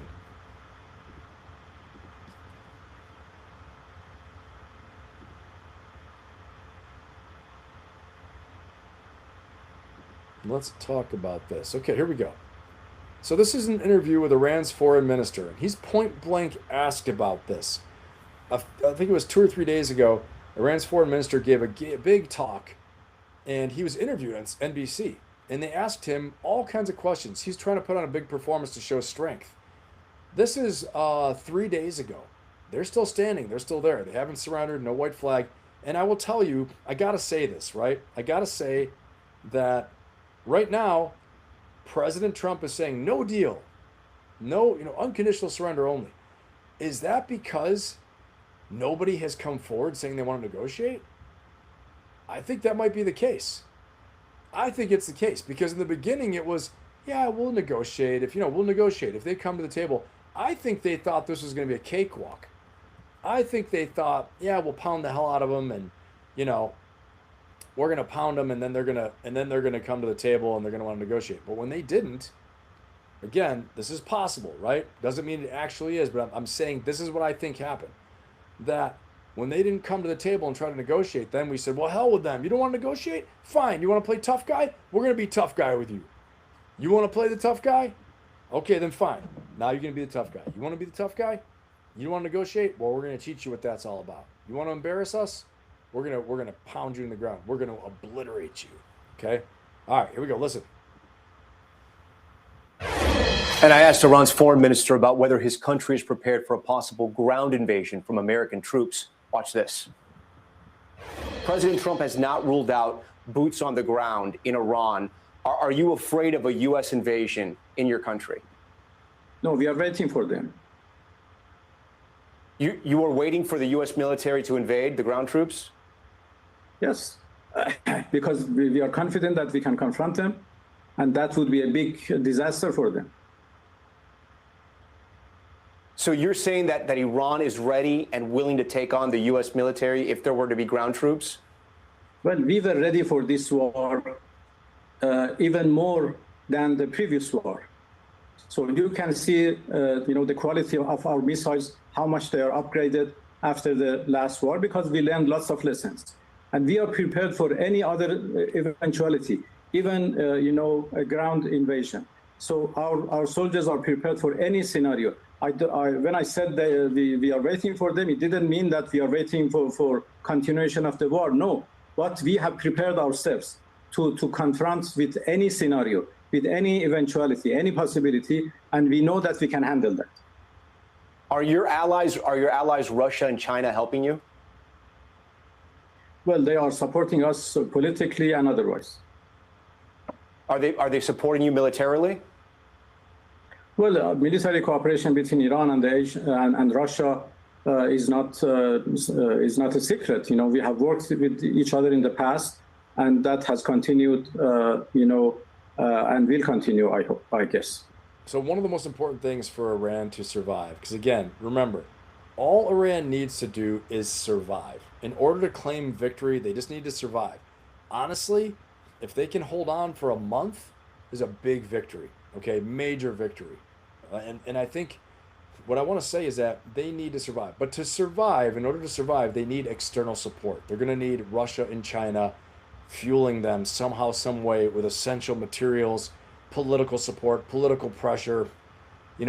Maybe Russia does something out in its own theater, right, in Ukraine, that causes the U.S. to have to take their eye off the ball. I'm just saying all these things are possible.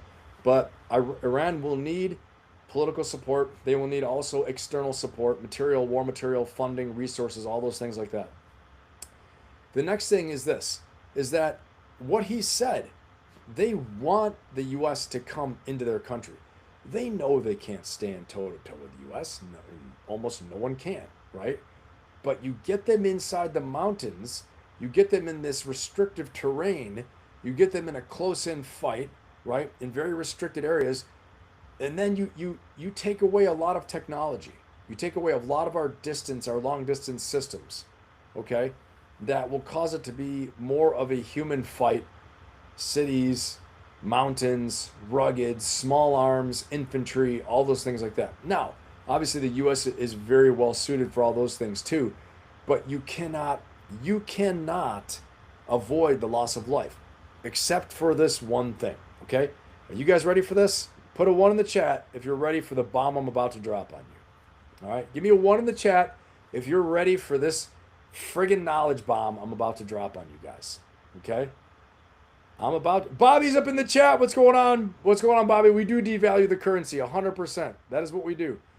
But guys, give me a 1 in the chat if you're ready for this friggin' truth bomb. I don't know if it's truth, but it's a knowledge bomb. It's a possibility. Give me a 1 because I want to make sure you guys are paying attention for this. All right? And this is big. You might want to call your friends. Thank you, Bobby. You might want to call your friends on this because this is a big one. I'm not going to lie to you. This is a big one. Okay? I'm not going to lie. All right, we're ready. Bobby's ready. Zero, not ready. The Diamond Dog, get ready. Damn it. Get ready. Unsecure Signal, I know you're always ready. You're ready for it. Mark's ready. I would say I'm concerned. Propaganda. You should be. Tell your friends this is the moment. Okay? Get them over here. Whatever they're doing, get them over here. This is the moment. All right, Loud Noise. Here we go. We're about to give it. Give me a couple more. Make sure everybody's tracking. Lady Ann's ready. The Diamond Dog, not ready. 2026. Here it is. This is it. I'm going to drop this truth bomb. Knowledge bomb. I can't call it truth because I don't know. Is this, okay? Is this the time Is this the time? How can we not have human casualties? All right? Boots on the ground. How can we have boots on the ground without causing casualties? Put in the chat if you can think of a way. And I'm going to tell you, is this the time when Elon Musk unleashes the freaking robot army into Iran? Is this the time? And I know it sounds like conspiracy. I know it might sound funny, like a joke, but I'm not joking. I'm not joking. Is this the time? Because I really thought about it. Because I'm a strategist, I thought, how can we do this ground war without being on the ground?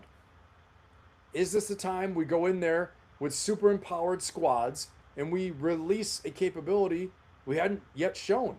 And so maybe we have 50-50. Maybe it's going to be an infantry squad, a Marine infantry squad with a robot squad with them. So it's only 50% of what you thought. The ones doing the hard combat in the mountains are robot dogs and robots. Shit, I mean, Elon Musk has already shown robots can do flips and do all this crap. The Chinese have robots that can fight and dance and all this stuff. What about robot dogs? What if this is the time we're going to test our robot army? Okay, you can call me crazy. If you think I'm crazy, give me a 0. Give me a 0 in the chat if you think I'm crazy. Give me a 1 if you think I might be right. Give me a 1 if you think I might be right. Give me a 0 if you think I'm crazy. Or if you think I'm wrong. If you don't want to say I'm crazy. But I'm telling you, this is the only thing that makes sense. This is the place to test out the robot dogs, to test out the squad level drones. You can send up a drone swarm in the mountains. Okay, so now it's not so bad. Oh, they're inside their little mountain village. Shooting at us. Blah, blah, blah, blah, blah. Okay, that's cool. Get behind terrain, everybody. Oh, bring them up. Okay, cool. We got 4 robot dogs with, coaxial, supported and stabilized machine guns. We've got these, kamikaze drones that are first-person view. We've got, humanoid robots. Send them up. Let's check it out. Let's see how it does. This is a possibility. I'm telling you, this might be the only thing that would work. And I'm telling you, we already have some of this capability. I don't know if it's, this might be the time we test it. See, unsecure, you believe me. There you go, Tim Burke, I agree with you. That's awesome. Ben Pappas perspective. Because here's why. I learned a lesson. People asked me a long time ago, would you have taken robots in your direct action force when I was in Force Recon or the Marine Raiders and we're doing a raid? Okay. I said, hell yeah. I would have sent a robot in instead of one of my guys. So someone gets shot. The robot doesn't get shot. Robot doesn't get killed. Robot dog, you're dead. Okay? I think this is a chance to exhibit a capability. And I will say, though, I pay attention to President Trump's words. He said something where he said, they better not do this or they're going to see something they've never seen before. And I think you guys need to search around on ChatGPT, search up Elon Musk. Okay, I haven't seen anything on this. This is just me and my own mind, my creativity, my own strategist mind, right? I'm just thinking, what possibly would allow us to go in there and fight in these mountains without losing people? Okay, or minimal loss of life. We could put special operations on the ground with the partner force. We can put, let's say Marine infantry with robot support. Okay, with drone robots, ground dogs, robot dogs, plus humanoid robots, plus, and I'm going to get into AI and the kill chain here in a minute as well too. But this is something I think is possible. It is crazy enough to try it, right, Lisa? Yep, too easy, baby. But I'm telling you, I think Elon Musk has alluded to this, that we already have significant robot capability. And we have significant drone capability, no doubt. Squad level drones, kamikaze drones. Okay? So this is a way it could be done. Is it going to happen? I don't know. Is it possible? Totally possible. Is this the time to test it? I don't know. Maybe. Maybe it is. Maybe it is. Ben Pappas for SecDep. I like it. I like it a lot. Never picture drones that way. Each pallet contains how many? I don't know. Unsecure signal. I don't know. We gotta get down to brass tacks. Welcome in, everybody. Great to have you. Let's not test stuff right now, Red Starlight. Bobby, we got to test it out. We're going to send Bobby in with a pallet of drones and robot dogs, and he's going to eliminate the opposition. But no civilians. Only, we just go for, that's the great thing about the robots, the targeting systems. And it could be the bad thing, too. Okay. So they would need to create an envelope operation. Maybe. But we have nuclear power without fallout. Yep. The Chinese, ooh, yeah. You know what, though, too, the Diamond Dog? The Chinese have major robots. Major robots. But here's the thing. They want to sell them to Iran, but they got to get them there. Okay, right now, the U.S. has a no-fly zone. No one can get in there. Not on land, not on sea. How would they get there? Here's the other conspiracy theory, right? This is not a conspiracy. This is just possible strategy. I'm thinking of ends, ways, and means. Anytime we have a problem to solve, business-wise, personal-wise, all those things, like as an executive coach, a strategist, right? A coach, period, I figure out ways to solve these problems. And the next thing I think is this. The only way the Chinese could get these type of weapon systems in is if they already had pre-existing underground tunnels that we didn't know about. Okay? So let's rewind back a few years ago. Let's rewind to the October 7th attacks in Israel. They had tunnels dug into Israel that despite all their amazing intelligence, they did not know about. Okay? Put a 1 in the chat if you're tracking on that. Okay, guys? Give me a 1 in the chat if you're tracking on what I'm saying. Tunnels, strategic tunnels are the only way, I think, that are hidden. They're clandestine. They don't know about them. Strategic tunnels are the only way that the Iranian regime could really get resupplied with war material, all kinds of things. It could be a strategic line of communication with China. All right? This would be a possibility. Have they been building these for a long time? I don't know. It's a possibility. The reason why I say that is that with Hamas, okay, in October 7th attacks, they used tunnels to get into Israel. All right? So again, this is very speculative. This is very, it's not even dreamland. It's speculative. It's possible. It's in the realm of possible. The robot dogs, the robots, all those things like that. I mean, in Ukraine, it's already a robot war. Everything is almost, they have robot formations. So this isn't like dreamland. This is for real, okay? The Ukraine war is all drones and robots.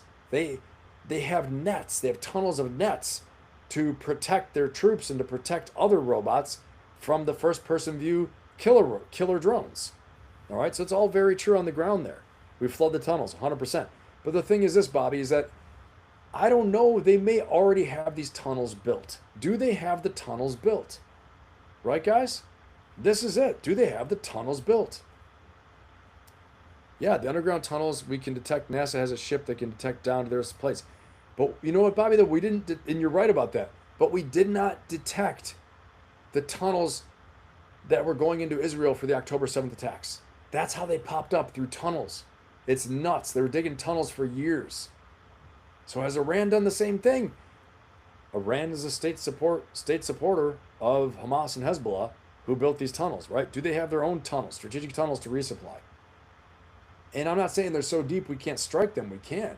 But if we don't know about them, and they go east towards China, okay, or towards certain other assembly areas, if we don't know about them, we can't strike them, okay? Just some thoughts on that, all right? Again, as we're talking about the ways for the IRGC and for Iran to resist, okay? And again, putting on our strategist hat, because anything you do in life, right? Again, as a coach, you need to first of all get clear about your objectives and what you want. And then you need to look at the ends of your objectives, the ways and means that you can achieve them. What are the ways you can achieve these? Be creative. Iran, to be able to survive, needs to be able to get resupplied of external support. This is one of the ways they can do it, okay? Cody Fisher, what do you got here? What I cannot grasp solely from numbers standpoint is someone explained to me the reason we have a lot more of our own soldiers die, a lot more of our own soldiers by their own hand than we lost during combat for the duration of the GY. That's a big problem, brother. It's a big problem, man. The 21 soldiers, 21 combat veterans, or 21 veterans a day, I believe it is, dying from suicide. It's a real problem. And yep, exactly. So Very, very sad stuff. All right, let's keep on rolling here. Bobby, get those tunnels mapped out, man. Let's go. We got to find out where the tunnels are. So we can bomb the tunnels. China can't send their robots into Iran, and Elon Musk's robots can dominate. Okay? All right, let's keep on going. Here we go. You guys didn't think I was going there, did you? I didn't reveal. The robots were not revealed. They were not revealed till just now. I just thought of that, actually. I'm sharing it with you guys. Okay. Let's look at this. I also want to put this up on the screen as we talk about some of those outside sources that are impacting this ongoing conflict. This is now being reported by the Associated Press that Russia has now provided Iran with information that can help Tehran strike the United States military, according to its sources with the Associated Press. And so that's sort of the biggest information we've had within the last hour. The first indication that another major U.S. adversary is now participating, even indirectly, in this war, according to officials familiar with the matter. So I now want to bring into the conversation to discuss this and so much more, Stefano Rittendale, the Chief Intelligence Officer for Artorias. Stefano.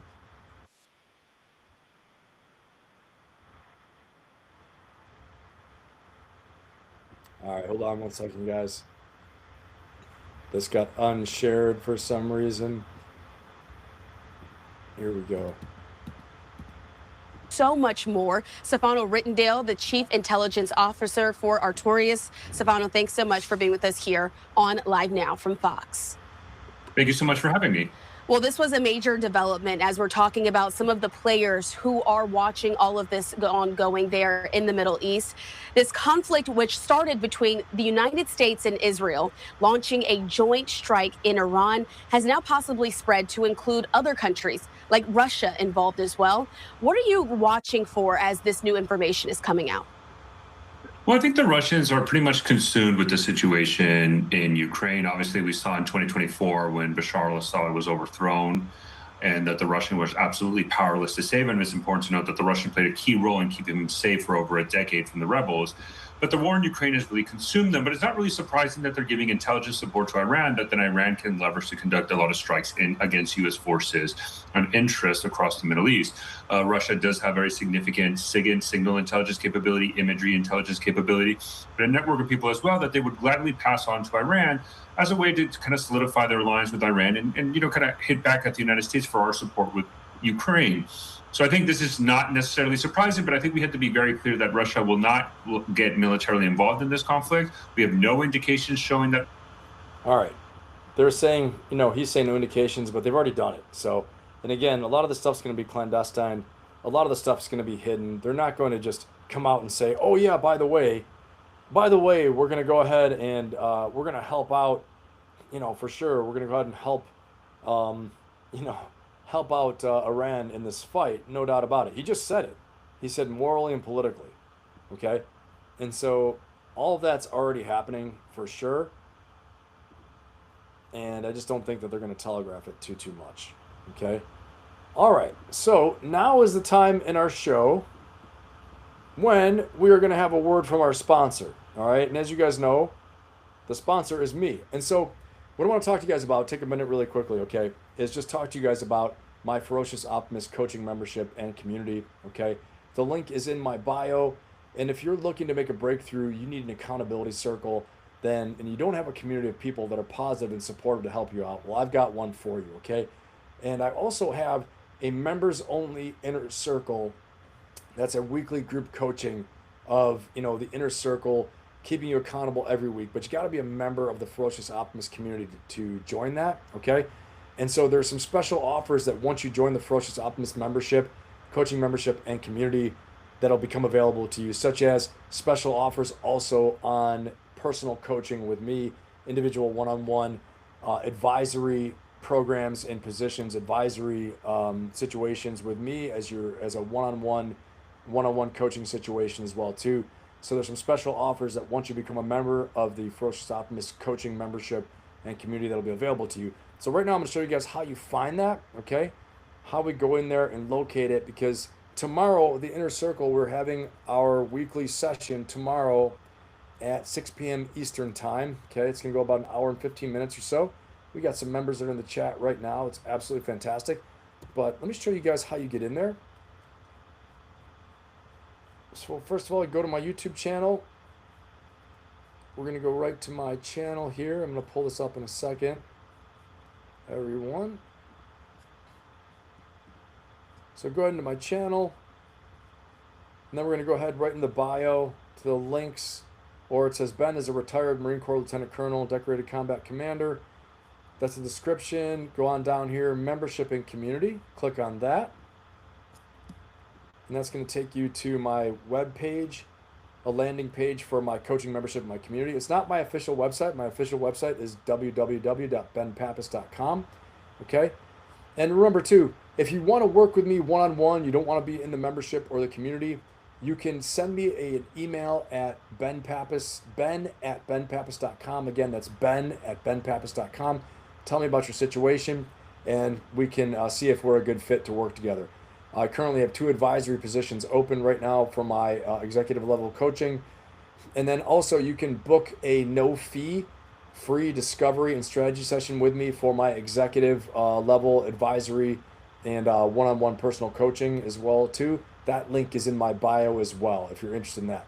But otherwise, if you're interested in joining my Ferocious Optimist coaching membership and community, where you have a lot of special offers like the Inner Circle, which is fantastic, which will get you into a weekly small elite group coaching membership. Fantastic, the Inner Circle. That's a special members only program, okay? Not available to the public.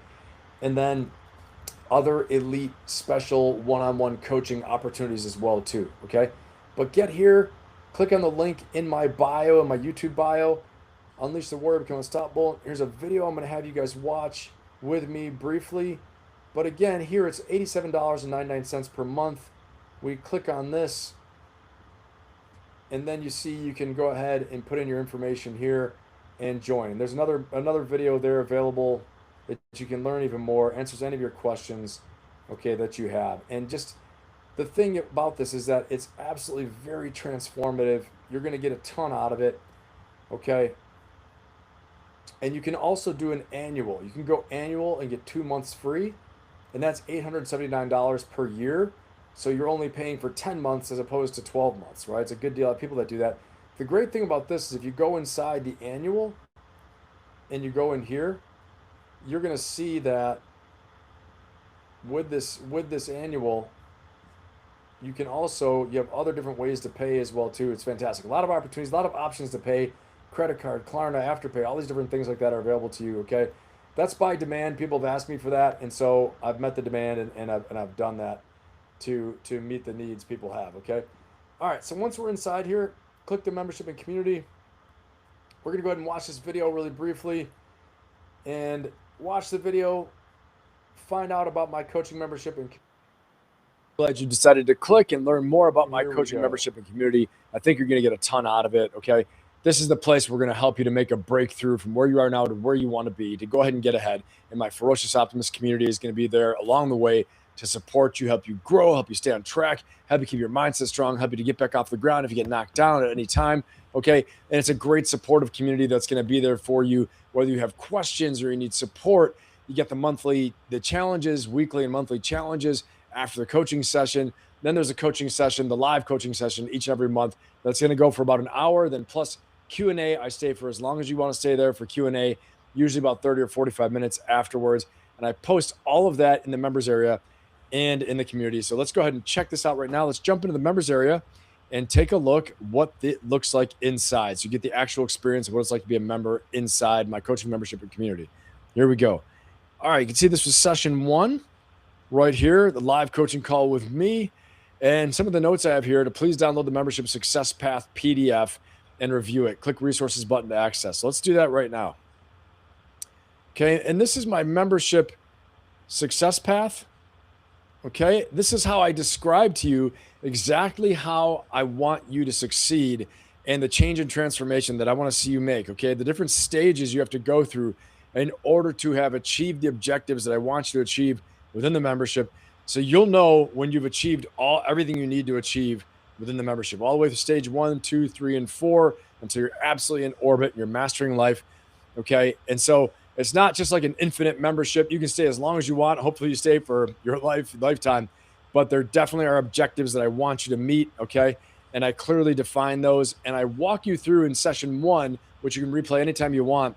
I walk you through in session 1 just exactly how we create that transformation, and through the success path and what all of those goals and objectives are along the way. So let's go ahead and take a look at this right now. Okay, you can see here, this is the coaching membership.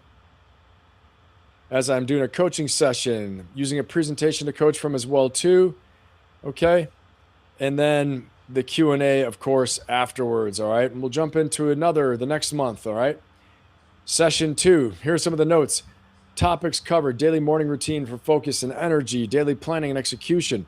Okay, let's jump inside the coaching call itself. This is the Q&A towards the end. And you can see here we are talking about different focus areas, going through the actual presentation. You can see I'm coaching in the little window up here. Okay. So this is what it's like inside the actual membership when you do the live coaching call with me. All right. And then the great thing is that you have unlimited replay. You can replay this as many times as you want. Go in here, the membership. Let's say you didn't understand something. You go ahead and click in here, go ahead and check it out, and then go inside the resources button, and you can actually download the PDF, the presentation, the PowerPoint presentation I used. Here's session 2 that I used to coach from. Okay. I try to use some humor in there as well too. It's a great time. We have a fun time. All right. I don't think any other coach does this, where they give you the actual presentation that they're using in order to create the transformation in the coaching call. They don't give you the presentation that they're using to coach from, to teach from. But I do that for you because I want you to be able to go back. I want you to go back and be able to replay this and learn as much as possible. Okay. So that's one of the great things about this membership, is that you have unlimited replay in the video, unlimited replay in the presentation, as much as you want. Download it, look at it. You're going to get downloadable content such as the success path PDF that's in there. Also a discipline and habit tracker, among other downloadable content that I post from different sessions. Okay. So in a nutshell, that is it within the membership itself. And I'm so glad that you came here and that you took a look inside. I know this is going to be a great membership for you. Inside the community itself, let's go ahead and take a look there now as well. All right. So we go ahead and click over into the community, take a look, and you're getting to see a little behind the scenes peek from my coach's site. Okay. And this is the actual community itself. And you can see here, I've got some motivating things, and there's a challenge posted as well to do the 80-20 rule. Some of the different posts from different people within the community. Okay. You can see it's a pretty lively community, people posting a lot of different things. We have different challenges that are posted as well too. Join the weekly and monthly challenges that are going to help you get ahead. One of them is we have a goals progress report, checking on your goals, doing breath work, 1 week of no fear, all these different things, weeks of rest. Okay. And so there's also a leaderboard too that you can post, that you can get points for. Okay. You can see right now I happen to be at the top of the leaderboard, which is good since I'm the leader and the founder, but sometimes people get ahead of me, which is awesome. So there's a friendly little competition along the way. Who can have the most interaction, who's accomplishing the most of the challenges, who's supporting everyone the most. Okay. Up here, you've got some of the announcements. I will announce the live coaching session 1 week ahead of time, a day ahead of time, and then usually the morning of, and then 1 hour before, and actually when we start. So plenty of reminders to make sure that you don't miss a single coaching session as well, and to make sure that you stay on track. The coaching community is fantastic.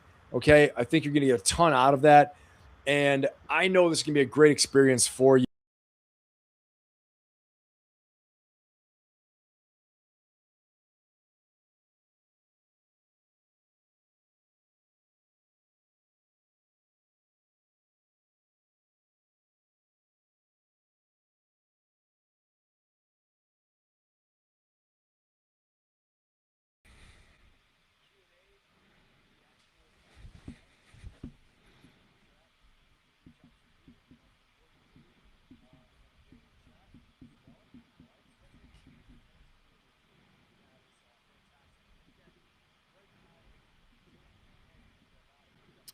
All right, everybody. Let's see here. Yeah, think I might have had a little. Everybody still tracking? Everybody still here with me? We had looked like a little technical difficulty happen.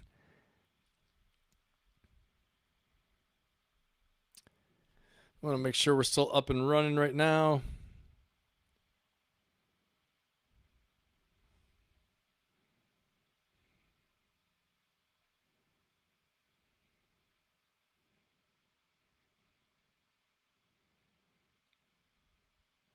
All right, everyone, we're back. We had little technical difficulties there for a minute. I don't know what happened, but I think we are back in action. All right, everybody, give me a 1 in the chat if you are awake and you are ready to rock and roll and you're there. Awesome, got you the diamond dog. Appreciate it. Let's get this thing going. Okay, so now we're going to be talking about the next thing. We are talking about the Kurdish CIA-led insurgency that they are talking about that's already in the country right now. Again, when we're talking about boots in the ground, we're talking about what's going to happen next. I mean, we're already doing it. We've already going to have boots in the ground. Even though it's, CIA boots right now, it's still at that point. Okay, Mark, good to go. Screen went black for a moment. Okay, good now. Awesome. Good to have. Red Star Light, what's happening? Good. Awesome. All right, just give me that 1 in the chat. I know you're tracking. I know you're there, and we're ready. And we're going to go ahead and do this. So let's talk about now, again, our next topic, talking about the Kurdish CIA insurgency. Probably is going to have U.S. Special Operations Forces on the ground as well here very soon. Because just by virtue of them talking about an attack helicopter, they said there's an attack helicopter flying around Iranian cities right now. Well, I'll tell you what that says to me is that we have boots on the ground or damn near close. We're very close to it, okay? Please remember to like, subscribe, and share. If you think someone's going to get something out of this, go ahead and share it with them. And let's go ahead, let people, get back in here and get ready to rock and roll. All right, awesome. Let's go, Tim. Perfect. Let's do it. Everyone's back in. Let's roll. Here we go.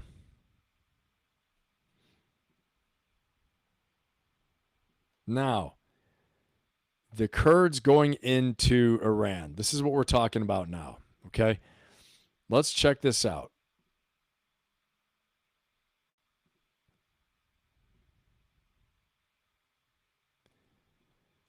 Let's listen to this guy. I think he has some good stuff to say right here. Lieutenant Colonel Dan Davis, U.S. Army veteran.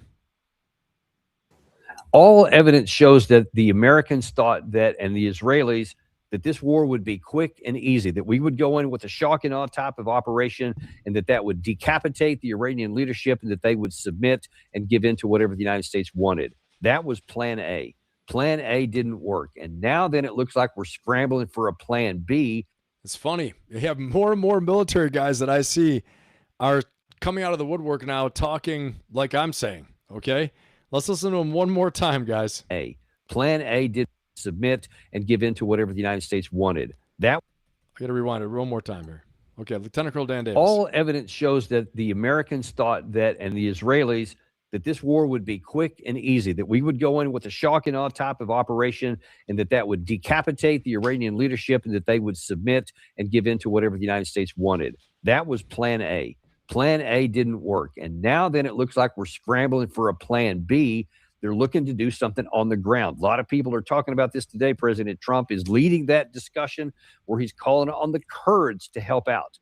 To those, and for anybody who may not know, the Kurdish, that's actually a people group that is spread around Turkey, Iran, and Kuwait. I'm sorry, in Iraq, especially. There's a number of others in there. They're kind of. I like how he said a people group, a group of people. They crossed over a number of different borders, and it's a people group that lives there, and it's divided up. I think that was part of the Pico-Sykes thing after World War I that split them up into all different pieces. And so he's trying to get them to go into. All right, so he's showing a report. Hundreds of Kurdish fighters launched ground offensive in Iran. Okay, so let's go ahead, guys. Give me a 1 in the chat if you've already heard about this. Besides tonight, if you've seen reports on this, give me a 1 in the chat. Okay. And looking at our poll from an hour ago, do you think there will be boots on the ground in Iraq? Yes, 77%. No, 23%. All right, awesome. Got that. Give me a 1 in the chat, guys, if you've already heard something like this, right? Before me. Yeah, Tim, exactly. Okay, let's keep watching what he's saying here. Fight for us in Iran. Now, just a real brief thing on the Kurds. We went in to help the Kurds under the Obama administration when the ISIS took over some territory inside of Syria and some territory inside of Iraq, especially around Mosul in Iraq. And we went in there and said, hey, we're going to help you take that back. And the United States provided basically air power for them to be on the ground. And over a period of time, and this bled over from the Obama administration to the Trump administration, he went in there and gave the orders until we finally, I believe it was in March of 2019, after he took over in January of 2017, finally had that done. So about 2 years it took to finally succeed. And then they took this territory back using the Kurds ground force and our Air Force. Now, it looks like Trump goes, hey, that worked so well then, let's do it again. But man, listen, you got to understand that the enormity of this task is just off the scale. One of the reasons which I said, yeah, this is a whole nother ball game. Okay, so my thing is that this is a whole nother ball game, and here's why: because we're asking them to go into a country that's not theirs. Now, granted, you know, the Kurdish area goes through the mountains, it crosses over the borders, I'm sure, all that stuff like that. But we're asking them not just to hunt ISIS fighters. We're asking them to help overthrow the government, okay, to overthrow a regime. The big thing they did in 2019 was, and they used to joke about this, calling it the ISIS hunting club, right? The ISIS hunting club. So you're in the ISIS, like, you know, gunfighters hunting club. And so they'd go out and do raids with U.S. Special Forces and go get ISIS members, okay? And they were very good at it. Very good fighters. They're known as being good fighters. Tactical, tough, all those things like that, okay? And so they were really good at what they did. But this is a whole nother thing. Training the Iranian people, civilians, to uprise, no matter how big of a fight they have in them.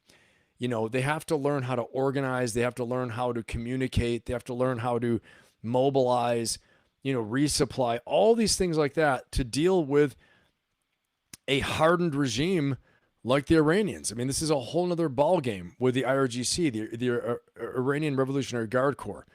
Okay, and so I don't know how effective this is going to be. Now, is it better to have them? Yes, than not to have them, for sure. But again, I go back to this. You're going to need their American handlers. Who is that? U.S. Special Forces, U.S. Special Operations Forces, right? Whether that's the Green Berets, whether it's the Marine Raiders, whether it's the SEALs, whoever it is, you're going to need them on the ground. Oh, and by the way, Air Force PJs will probably be there too, to, you know, help coordinate with all the air component stuff they do, pararescue, combat controllers, all those people from special operations as well too, okay? Now, is that going to be enough? Probably not. I go back to it again, probably not, right? This is where I kind of half joking said bring in the robot dogs and the drones, but I'm, you know, actually if we have the tech, it might be a good time to utilize some of it, okay? But really, this is when we're going to need Marine Corps boots on the ground, okay, expeditionary force like the Marine Corps, probably maybe some light infantry. The only thing is this, that for sending the Marines in, the president exercises a lot more flexibility, and also Special Operations Force has a lot more flexibility because they're expeditionary by nature, in and out. The Army, big Army has units like that, but I think it's a bigger, much bigger commitment when you commit parts of the Army, okay? So if and when we see brigade combat teams moving into position, like in Kuwait, in Saudi Arabia, in Iraq, in Turkey, like, you know, repositioning these major units means something's about to go down on a major scale, okay? So that's what to watch out for. But let's talk some more about this insurgent force, this unconventional warfare force that's going to train not just guerrilla units, but going to build up an insurgency inside Iran. Let's look at this a little bit more. Got another video on this.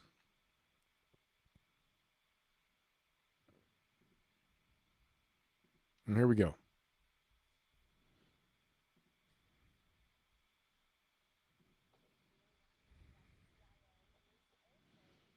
working to trigger some sort of an uprising inside of Iran. Now, this is a major and potentially explosive development in the war. So let me tell you what we know here with these breaking details. Multiple people familiar with the plan are telling CNN that the Trump administration is working to arm Kurdish forces, who they then expect to take part in a ground operation in Iran in the coming days. Let's get to this crucial reporting. The CIA working to arm Kurdish forces to stage some sort of a major ground operation going inside Iran. They want to spark an uprising. The details are incredible. What are you learning?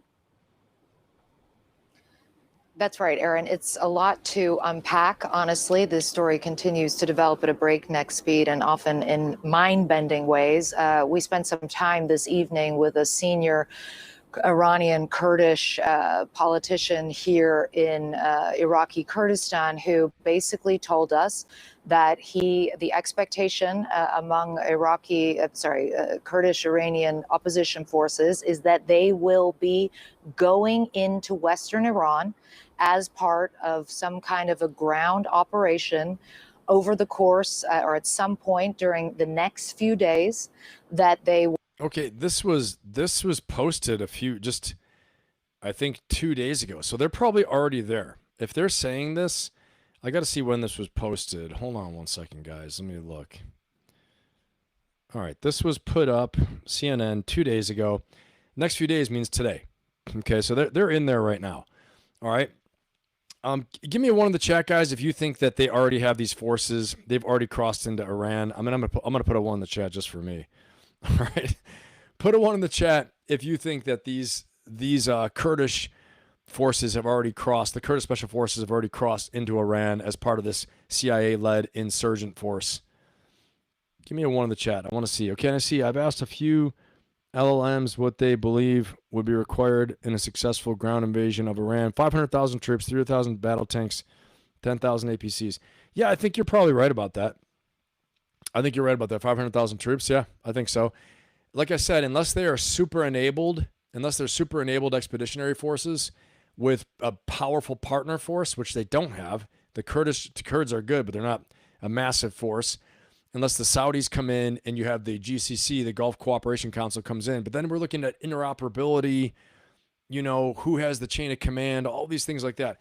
I once heard somebody in one of my videos was commenting saying, oh, they'll request, they're going to send in the Special Operations Forces and then we're going to gain a foothold and then they're going to request ISAF.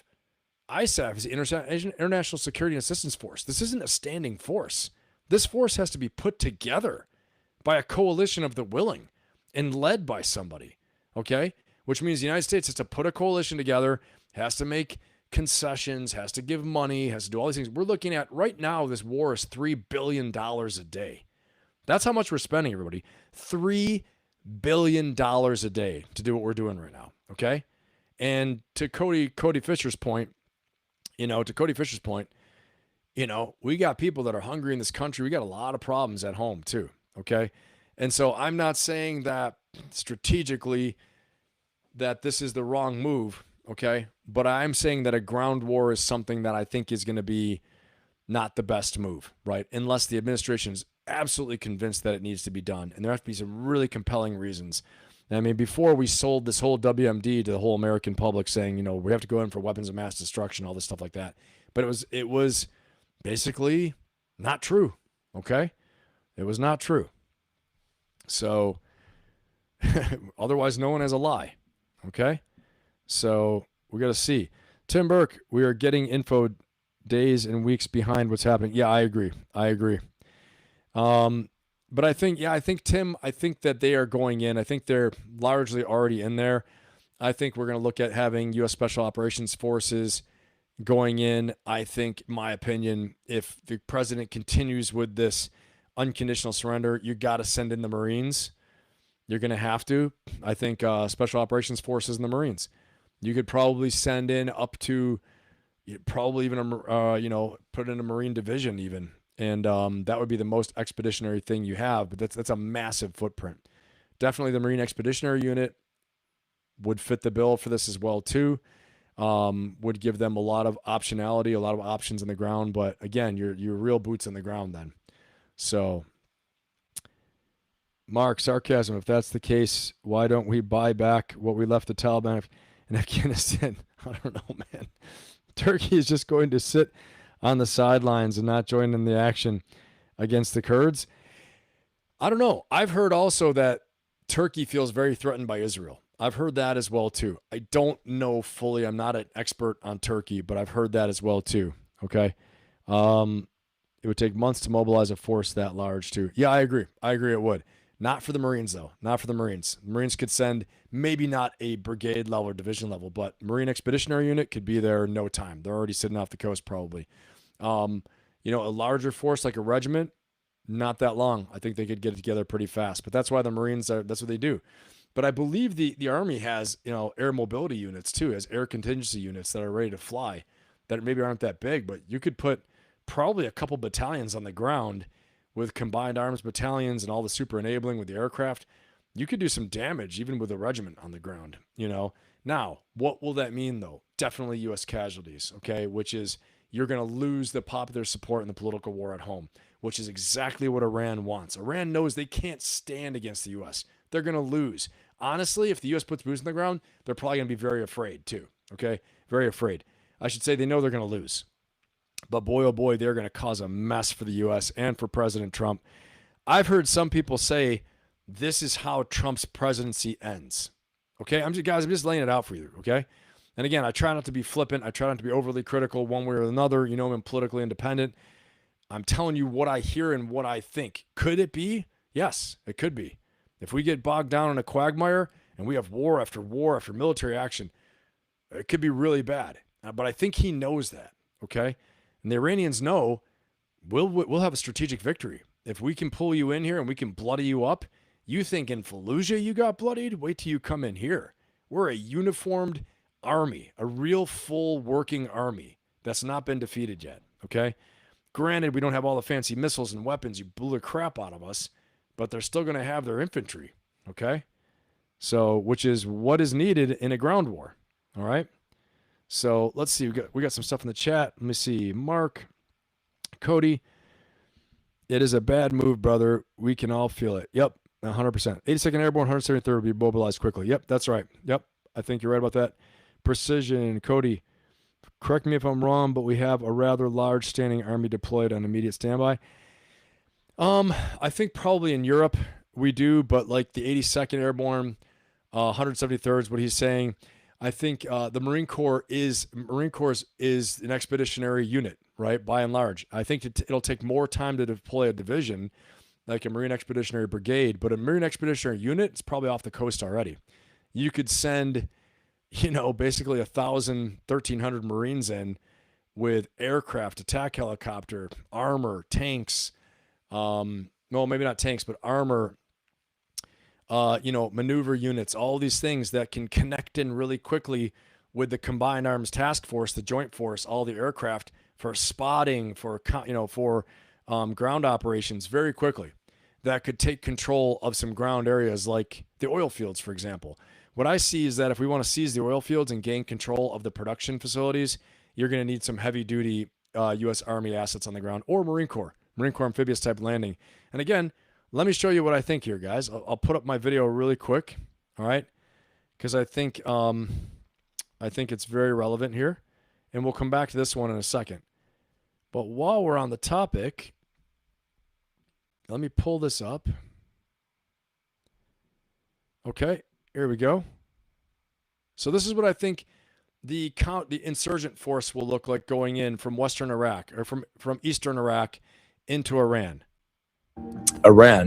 You're going to need to protect them. You're going to need to create safe havens. What do you need for that? You need boots on the ground, like I said, U.S. boots on the ground. And definitely the air cover will be there, but boots on the ground are going to be needed. Let's take a look at this. This guy doesn't know what he's talking about. Who is this guy? This guy is a joker. What? What's this guy talking about? Who is this guy? Ben Pappas? What? No. All right. The Diamond Dog, you said Ben reacting to Ben. Okay, so let's watch just like a minute here. I just want to show you guys how I think. First of all, this was the insurgent force, right? The Kurds with the special operations forces going in. Now we're going to look at the conventional forces going in, okay? And what that's going to look like as well right here. Okay, here we go. Okay. this is what this is going to look like, more or less, this map. And you can see how the force is going to come in from eastern Iraq, the mountains, the mountainous border, the Zagros Mountains that Iraq shares. Okay, can you guys see the Kurdistan oil fields?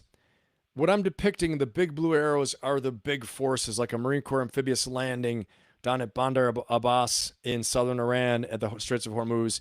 The big blue arrows are the U.S. Army coming in, seizing oil fields, or larger force. Could be the Marine Corps still, but probably the Army, I'm thinking, will come in with armor, you know, brigades, things like that. A small amphibious landing to Shiraz, a big missile city there, a strategic area, all pushing towards Isfahan and finally towards Tehran. With Iran, the focus is going to be on gaining control and heavy influence to shape future operations around Tehran, around the centers of power, Isfahan, Iran, Tehran, as I was, around Tehran and Isfahan. And you can see how this force is going to come in and start fomenting this insurgency, building this insurgency, building the unconventional warfare, guerrilla warfare force, training it, equipping it. That's going to be the flow of weapons, though. Okay, the flow. All right, so if you guys haven't seen my video yet, go ahead and check out my video. It explains a lot of this stuff really well. It's 16 minutes long. It's not that long, but it does a really good job of explaining all these things, if I do say so myself. And again, if you guys are new here, please like, subscribe, and share. Share it if you think somebody's going to get something out of this. Again, we get the best chat in YouTube. These guys are awesome, super, super smart. I've heard it said also the smartest chat in YouTube too, which is a real compliment. And we all learn together in here, so it's fantastic. All right, so let's get back to looking at what this insurgent force is going to look like coming in. All right. I'm going to pull this up. Here we go.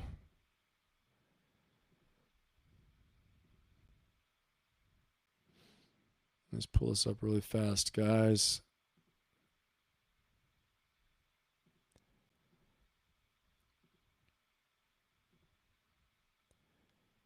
There we are.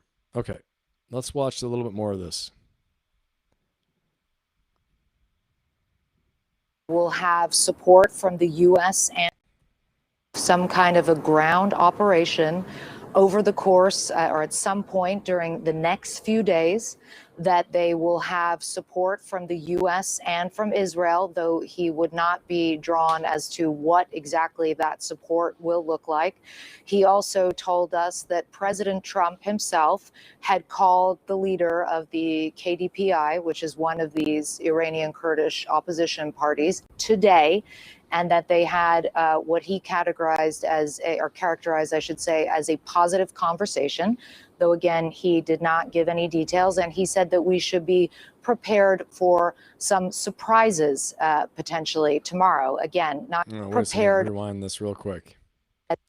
One of these Iranian had called the leader of the KDPI, which is one of these Iranian Kurdish opposition parties, today, and that they had what he. So 2 days ago, President Trump called one of the leaders of the KDPI, the Iranian Kurdish opposition party. Okay, that's what she's talking about. Categorized as characterized, I should say, as a positive conversation, though again, he did not give any details, and he said that we should be prepared for some surprises potentially tomorrow. Again, not giving details, but this is all coming at the same time as our colleagues Natasha Bertrand, Elena Trine, and Zachary Cohen are learning that the CIA has been working to arm Iranian Kurdish opposition forces with the goal of fomenting civil unrest in Iran. And they spoke to a number of different officials who characterized it in different ways. Some talked about sort of basically trying to pin down Iranian forces to create buffer zones where ordinary Iranians who are unarmed would have more freedom to go out on the streets and protest. Certainly our source that we spoke to said that the focus is very much on establishing control of a sort of semi-autonomous Kurdish run area of Iran, sort of like what you see here in Iraqi Kurdistan. But I mean, I can't even begin, Aaron, honestly, to get into the manifold reasons why this is incredibly fraught with risk and complexity. But One just off the top of my head is the leadership here in Iraqi Kurdistan, who have complex and challenging but vital relationships with Turkey, with Iran, who have made it clear that they want to be neutral in this conflict, and who are now potentially being put in a position of having to support this operation, whatever it's going to look like, because it's not going to be possible realistically to get supplies, weapons, training, etc., to these Iranian Kurdish forces without using Iraqi Kurdistan territory, which is because that's where they are. They are here along this border. So this is a rapidly developing story. And again, it's a lot to digest, and remains to be seen how when Iran sees this reporting is going to respond, Aaron. The United States, the Cat's out of the CIA bag. is planning to rely on Kurdish Iranian forces to somehow cross in the border and awaken forces inside, some of which may have been earlier supplied with weapons or not, in some sort of an uprising. Okay, what do you think?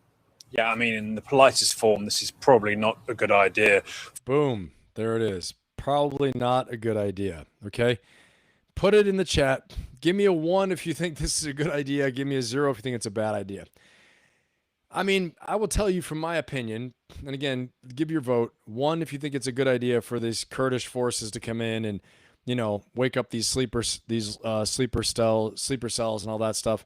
And, you know, I think, or put a 0 if you don't think it's a good idea for us to do this. But I will say this. I will say they've got to do something, and the partner force, ground force, is a lot better than U.S. boots on the ground, okay? It's not controllable, though. It's not, you don't have great control over the results. It's like when we went to Afghanistan, we're working with the, you know, the tribes, the different tribes in Afghanistan.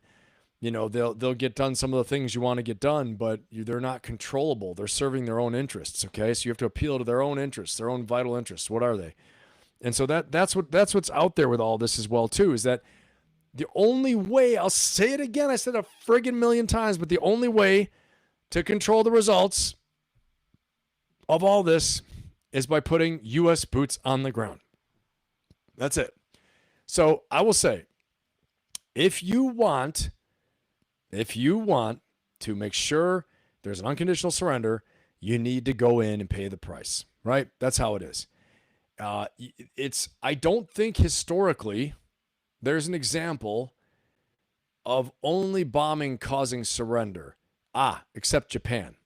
I think Japan. Guys, correct me if I'm wrong. Correct me if I'm wrong. But I think it was Japan dropping a nuclear weapon where the Japanese surrendered, right? And so I think that was the only place. Let me jump in the chat here. See, I got some action in the chat. Let's see.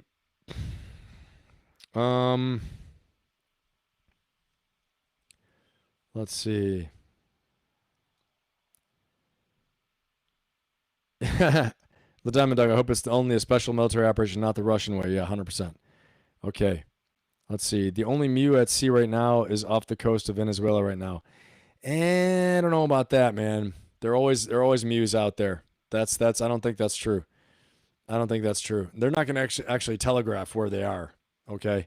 But, you know, they're always I believe, I want to say there are always 2 MEUs out there. There's one in the Pacific and one in the Atlantic. Okay, Atlantic area, like they're always usually at least 2 out there. I think they can surge, but I'm pretty sure about that, right? I mean, I served a long time in the Marine Corps. I should know. And that's just instinctively. But unless things have changed, right? Things could have changed since I was in. So you might be right. You might be right. Marines are always first, Semper Fi. Hoorah, Cody. I love it. Yeah, I mean, you might be right. You might be right, Rifleman. You couldn't believe there's not a MEU with the 5th Fleet. Okay, you might be right, man. I don't know. I don't know what, maybe they put them, it could be distributed. They could have had a distributed MEU where they're not on the ships, but they're actually already on the ground spread out. That was something they were doing for a while too. I don't know. Maybe they're already on the ground in the area. Strange. I don't know. You're right. If that's the case, maybe. Just a little baby mountain range. Yeah, it's a big mountain range. Let's see here. Ben is a joker, but that's a whole other live. Yes, sir. Yes, Tim, I am. The jokes are coming, ladies and gentlemen. Don't worry, everybody. The jokes are coming. We're going to finish up these topics, very serious stuff, and we're going to get into our leadership lessons of South Park. We're going to have some fun, for sure. Alexander the Great went through the Persian gates, which is where Turkey and Iran meet. Yep. Interesting. Saddam's attempt to follow your invasion from eastern Iraq did not go well for the Iraqis. No, it did not. No, it did not. Well, that's what I'm trying to say. If you look, and I've got some maps for it in my video, watch my video, but it shows the choke points, right? The choke points where your armor gets channeled. I mean, and now there are ways you can do a road march with artillery, with precision munitions, with attack helicopters that will pound the hell out of anybody trying to attack you when you're trying to march your armor up these roads. But again, you're probably going to take some casualties along the way, most likely. Cody, correct me if I'm wrong, Ben, but the land mountain ranges are equally as nasty as the Hindu Kush, Afghanistan. Logistics on a ground invasion in that area will be fun. Yeah, 100%. I think, Cody, I think you're right about that. I think they are on a similar level that is really nasty. And so I think I 100% think that the logistics are going to be terrible. Operations will be terrible. All that stuff like that. Let me see what else I got here. Hey, thanks, Lisa. I appreciate it. Yeah, CIA is 100% there. Let's see. America and the donated soldiers, if we're lucky, great friends and allies. Yeah, I don't know. I don't know how it's going to go down. I mean, I do know, like I said, that Saudi Arabia is definitely no friend of Iran. Hey, Doc, what's going on? Good to have you here. Great to I'm happy you made it, Doc.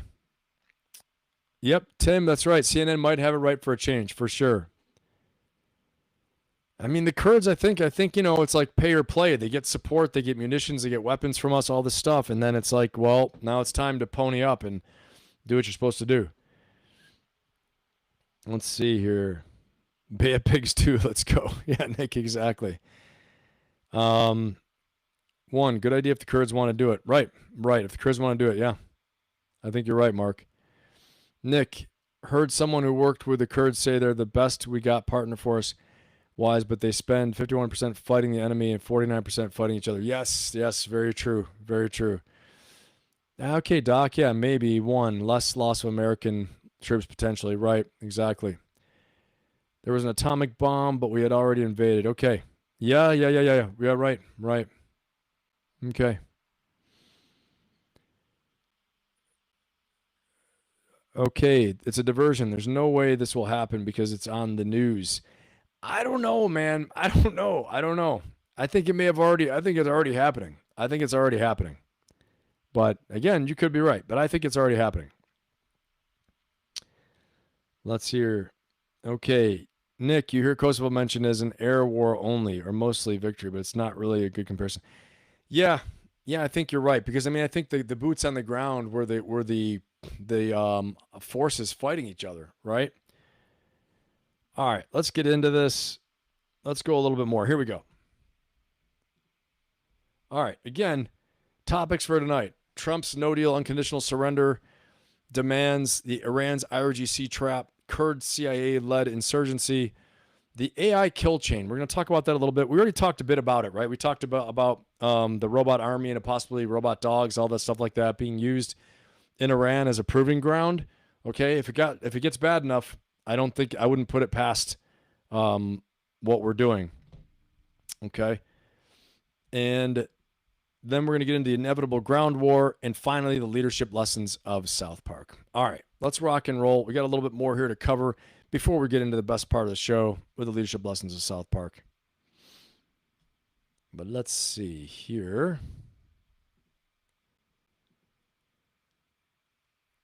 All right. I'm going to pull this one up.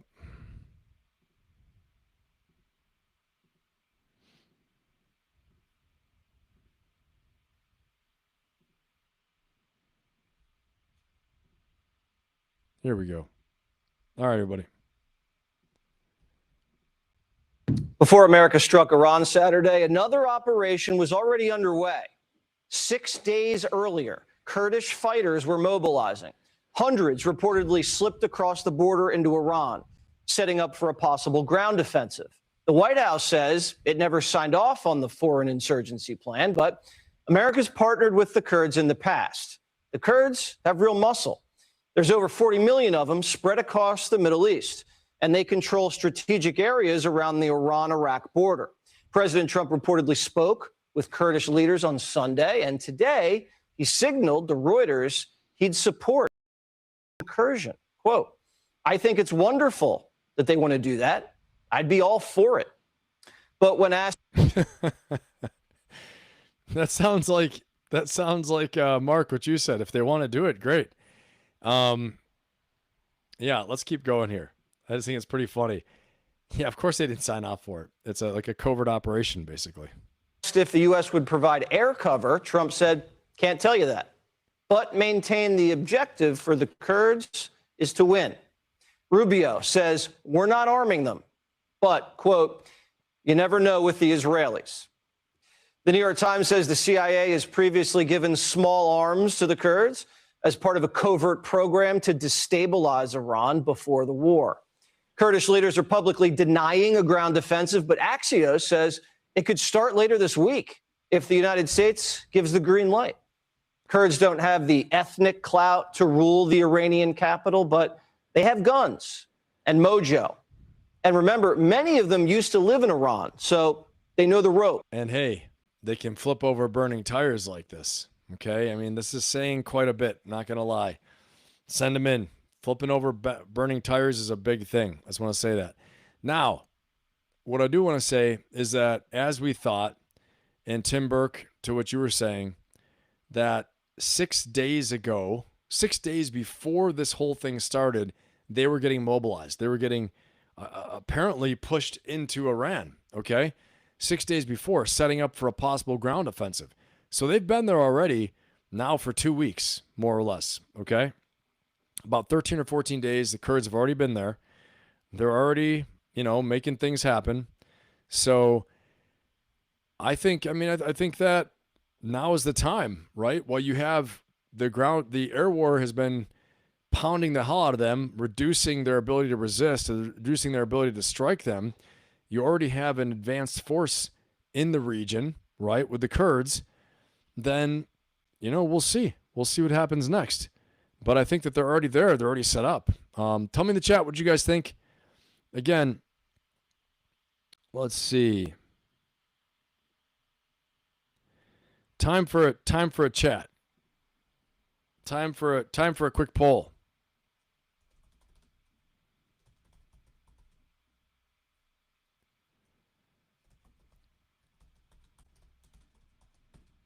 Okay, is the Kurdish insurgent force a good idea? Yes? No? What do you guys think? All right, let's keep going on this a little bit more. This is interesting here.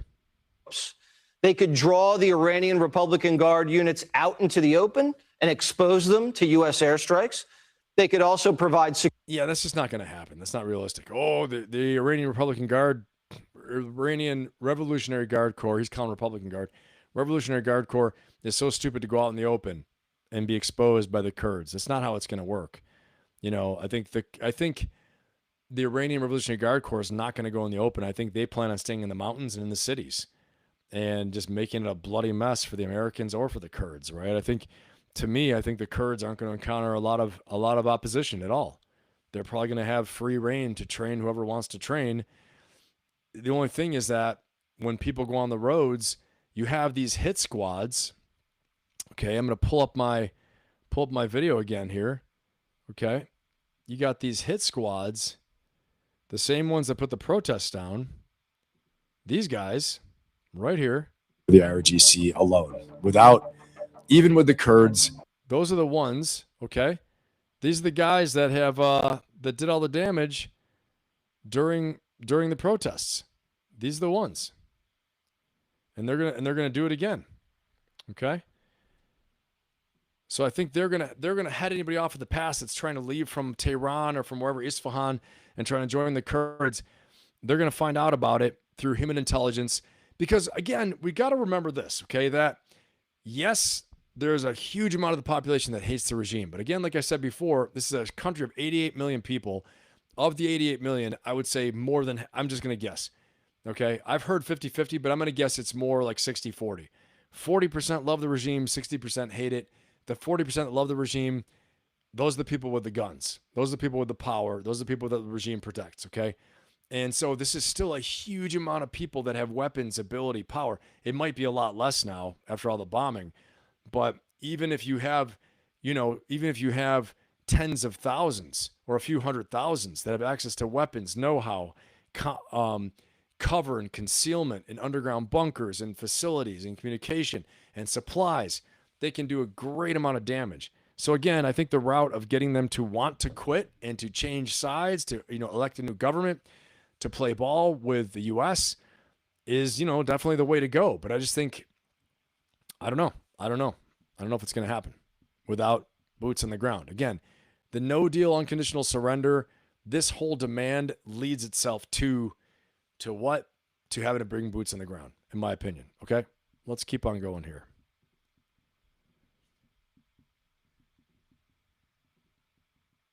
All right. So let's get into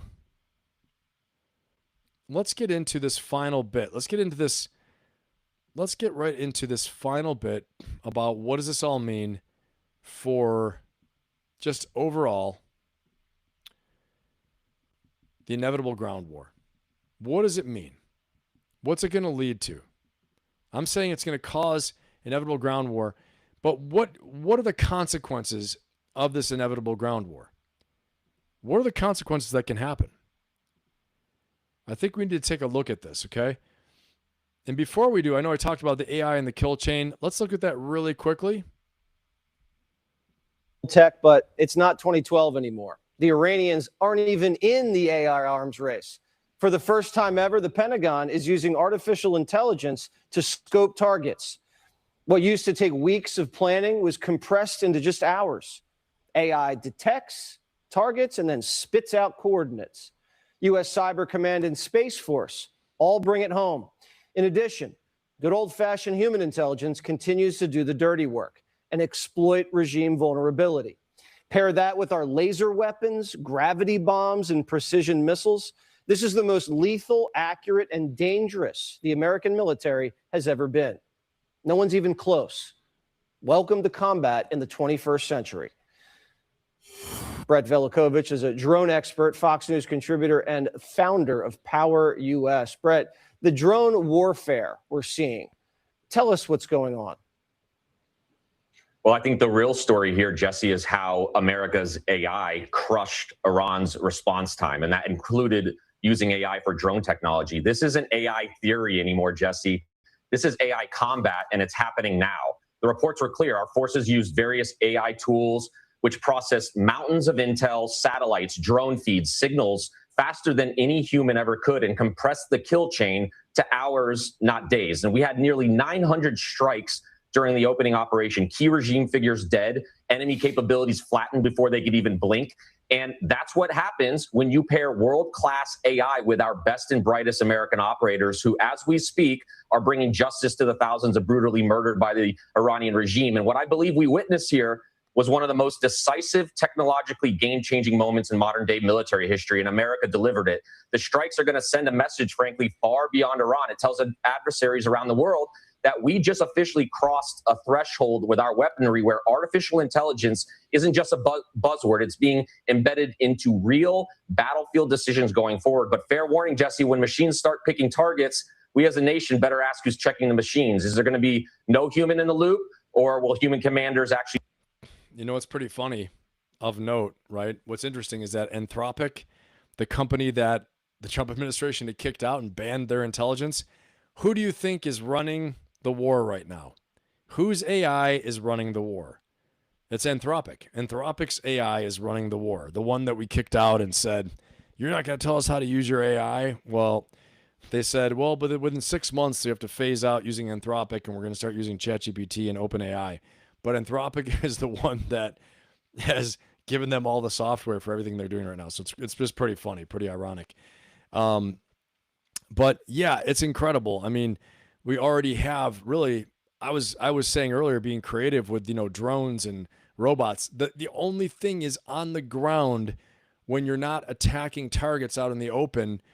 Yes, it can compile tons of information, all that. But again, a whole nother nastier side of the equation is the ground war against human beings or against, assets that are on the ground and hidden in terrain and that are, able to move and able to think and all those things like that, right? Like human beings, again, being able to be selective about targeting.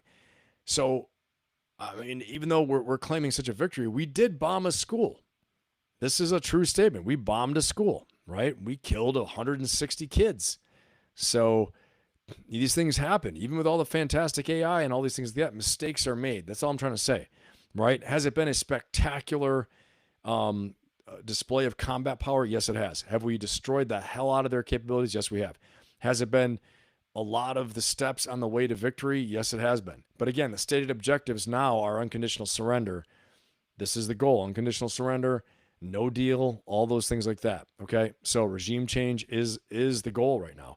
And if that's the stated goal, then we have to do the things necessary to lead us there. Unless we change our objectives and we, President Trump changes what the actual goal is, then that's the way we have to keep going. The U.S. military does. So again, I don't think we're too far away from actually seeing these ground combat units, ground combat robots with AI and with lots of sensors and things like that, maneuvering where people would normally go, right? It would cause a lot less casualties on the U.S. part, for sure, if we had that. And maybe it would cause surrender because you basically have a very hard time defeating these things. You guys have seen Terminator. I've seen Terminator. We know how it goes. All right. So let's keep on rolling here. But that's what's going on with AI in a nutshell. Okay. And right now we're going to look at, so what can come of this? What can come of these actions and of these expansive goals? What do we think here? We're going to hear from Professor Mearsheimer right now, John Mearsheimer, and what he thinks the end game is here. Of a situation where, let's say, the United States launches a few massive attacks over the next week or two, and let's say that the United States eliminates all of the missiles and all of the drones that the Iranians have. This is not going to happen, but let's just assume that that happens. And then we declare victory. Where does that leave us? The regime is still intact, and they'll just rebuild the missiles. They'll rebuild the nuclear enrichment capability. They'll rebuild their drone capability. So how do we win the war? Iran is not going away. And I don't think this regime is going away. But even if this regime goes away, the regime that's going to replace it is not going to be a friendly regime. And furthermore, that regime, I would bet, will be tempted to develop nuclear weapons in ways that the regime that was dominated by Ayatollah Khamenei was not interested in developing nuclear weapons. We just assassinated the Iranian leader who was really the main block on Iran going nuclear. And now that he's gone, and given what's happening in this war, I think the incentives and the potential for Iran to develop nuclear weapons are much greater. So I think this is going to be an even bigger problem moving forward than it is now. Here's a headline for... Wow.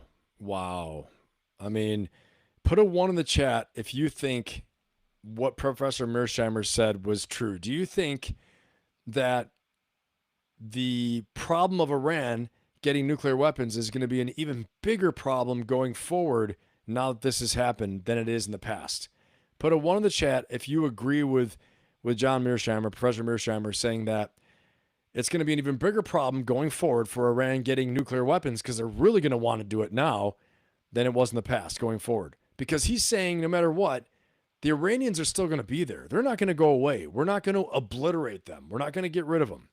Okay? And so he's saying now the new regime is going to come in and say, we better get those nuclear weapons because we're not going to have happen to us what just happened. You know?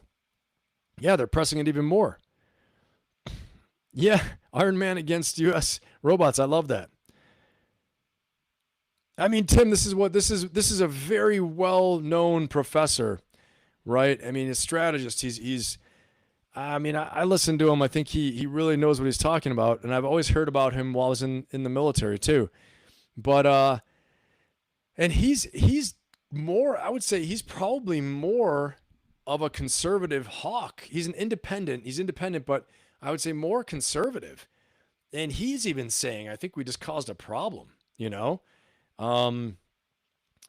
So again, we have to hear many voices. We can't just, hear the rah-rah cheering on Fox and all this stuff like that. And some of that I like. Some of that I think is good, right? We need to be supporting our troops and all those things like that. But we need to think as well too. Is what we're doing going to lead to the outcome we want? Or is this going to lead to even more problems? As Professor Mearsheimer is saying. Okay, let's hear it from him a little bit more. Listen just a little bit more right here. Bigger problem moving forward than it is now. Here's a headline from our friends at the Quincy Institute for Responsible Statecraft. President Trump, quote, "We have unlimited weapons to fight a forever war," closed quote. No, you don't. General Dan Kane told you so just before you launched this war on Iran. Could Trump possibly be so misinformed, so moved by his own hubris, whatever was going on in his brain, that he doesn't understand that we don't have unlimited weapons, that not only are they limited, but the supply is short? Wow. Well, Kane told him that. There's no question about it. Wow. There was a whole flurry of stories in the media on this. And all you have to do is look at the Ukraine war and the rhetoric surrounding the Ukraine war over the past year or so, where we have talked about the fact that there are limits to what we can give the Ukrainians because we're beginning to draw down the stockpiles of ammunition and weaponry that we have to dangerous levels. Wow. I mean, I didn't watch this all the way through, so I'm watching it with you guys now and reacting to it. And it's, it's intense when you hear it this way, right? From really credible sources. And again, the fact, I'm going to replay this one little part here, but the fact that we're talking about, what, all you have to do is look at what General Kane told him, all the reports that when President Trump said, I have unlimited ammo to do all these things, he said, no, you don't. No, you don't. General Dan Kane told you so just before you launched this war on Iran. So I think that's important to keep in mind. We do have some counterbalancing strategists and thought in the administration, but are they getting listened to? When the political becomes the most important thing, then, it's all politics. War is a means of politics, right? It's an instrument of policy. But when you don't listen to your advisors, you could have some great long-term effects that you didn't plan for and can lead to real problems. So, and we shall see. But something to keep in mind. Let's keep on driving here. Got a couple more things for you guys to see. And again, I think Professor Mearsheimer has a great point that it could lead to a bigger problem than you think. It doesn't mean it has to be that way, though, especially if the administration is aware of it and the way they manage this war and this conflict, whatever we're calling it right now, okay, the way we manage it and lead it and the off-ramps we provide, the limited objectives, things like that. But you have to have an exit strategy. You have to have a plan. Colin Powell talked about this in Vietnam. One of the biggest things in Vietnam is we didn't have a real exit strategy for how to get out of it. What were the political objectives we were trying to get? Were they clear? Were they ever changing? Like right now, it sounded very clear in the beginning when I played it again. It was stop the regime from causing a threat, which means regime change, and the nuclear weapons program. And then number 3, a smaller goal, but also a goal stated, and the ballistic missiles program. Those 3 things. Okay, along the way there, though, after that was stated for the first few days, President Trump was saying, we can negotiate. I'm waiting for negotiation. Yeah, I'll negotiate if they want to negotiate. Now it's no negotiation, no surrender. I don't know what happened. There's some things, obviously, I'm not privy to that he may know about, obviously. Okay. But as far as what I know, we're expanding now the goals, right? Unlimited surrender, unconditional surrender. All right, let's see here.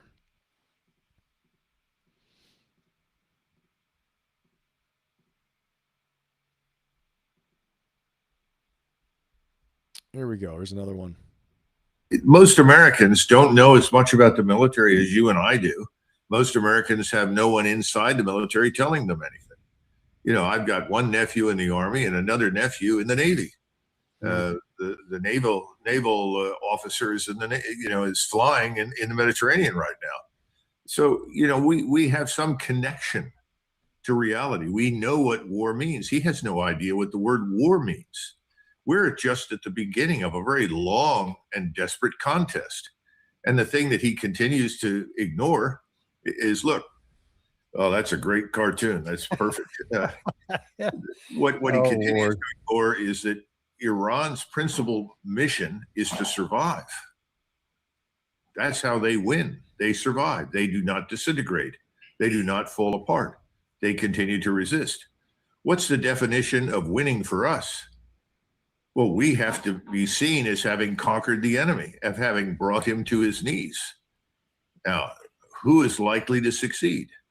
We, 7,000 miles away, are going to bring this country to its knees so that President Trump can arrive like Douglas MacArthur did in Tokyo at the end of World War II? No, it's not going to happen. It's fantasy. Yeah, and that's leads to part of the other problem here I mentioned at the outset, that there was, first of all, are we going to run out of missiles? You've addressed that. That still remains very much a concern, regardless of what he just said the president did there. But then there's also this issue of why we started. Now, he came in as the peace president and all this, and he said that, this war wouldn't have started without me, but now he started one. So now they got to justify why it is. You said this was all about selling and marketing, and that's what is going on. Well, there's another. All right. So again, you see another aspect of this as well, too, that it's just, you got some veterans here, some other, voices just saying how difficult this whole thing is. And then I think that the takeaway here is the military hubris, right? It may very well happen that they capitulate and they surrender. It may very well happen. But again, it's easier said than done, okay? And again, that's why I say, just based on the averages and the odds, unless we have absolutely some capabilities that I have no idea about, that expecting them to do an unconditional surrender in the traditional sense is probably not very realistic. Okay, it's not realistic. So, as this colonel said here, Colonel McGregor, saying that it's kind of a fantasy. So we're going to see. We're going to see what happens here. Okay, let's watch one more.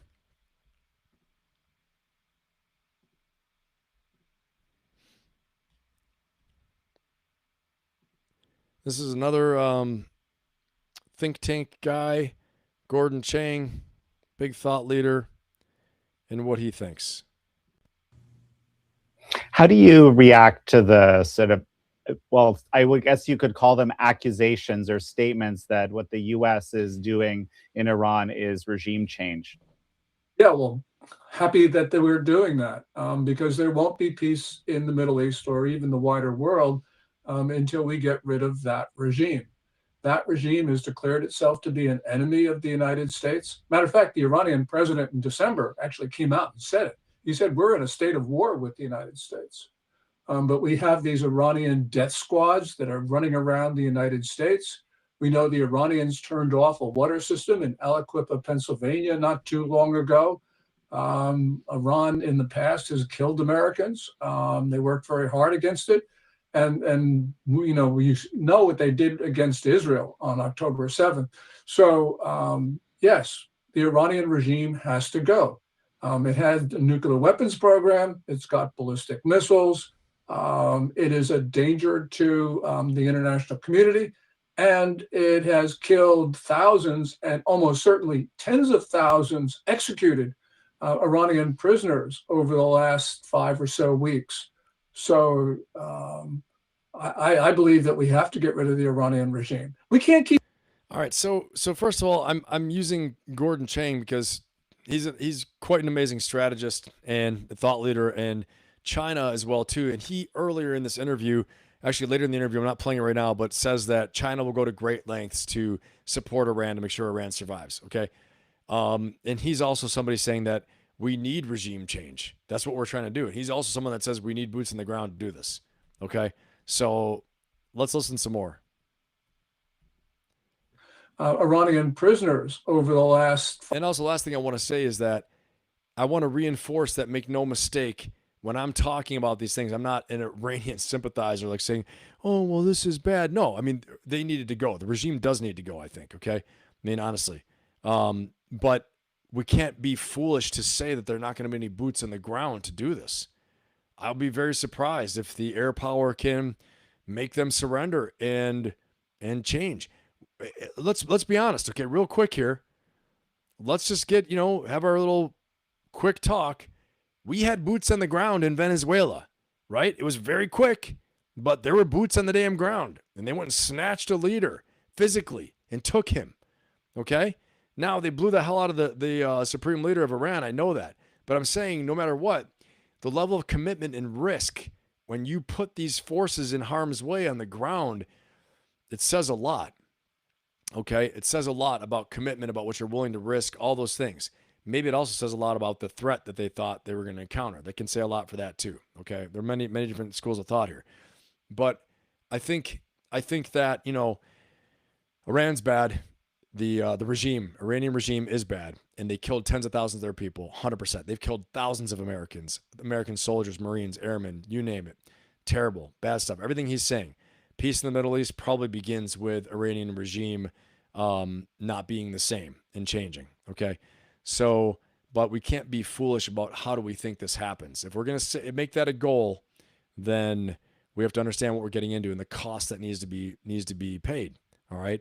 So we're starting down this rabbit hole and starting down this adventure and this operation. I just think we can't go and think that what the stated goals of regime change and unconditional surrender are going to mean with no boots on the ground. Okay, that's anyway my personal thought process on it. I hope I'm wrong. I hope so. I hope that the air power does it, and that's it, and we get out of this as quickly as possible. Okay, that's what I hope for, but we shall see. All right, let's watch a little bit more. 5 or so weeks. So I believe that we have to get rid of the Iranian regime. We can't keep on saying, oh, it's unacceptable for Iran to have a nuclear weapon, or it's unacceptable for the Iranian regime to execute tens of thousands of its own citizens and then not do anything. So bravo to President Trump for doing this. A couple of thoughts come to mind. One is that perhaps unusually, right, basically the like or dislike of the Ayatollahs is kind of an 80-20 issue in Iran, from what I understand, i.e. 80% don't like them very much at all, and 20% are pro. But the other fact that comes to my mind. Okay, so that's a new figure, right? 80-20. That's another figure. Is that I don't think there's a lot of appetite in the U.S. electorate for regime change. Now, I don't know, unpack that for me. That's, of course, true. And we know that. And it's true not only among Democrats, but also among Republicans. President Trump ran on being the no more foreign wars president. But there are times when presidents have to do what is absolutely necessary to protect the American public. You go back to Tocqueville, talked about how democracies are very slow to recognize threats, very slow to go to war. And that's true.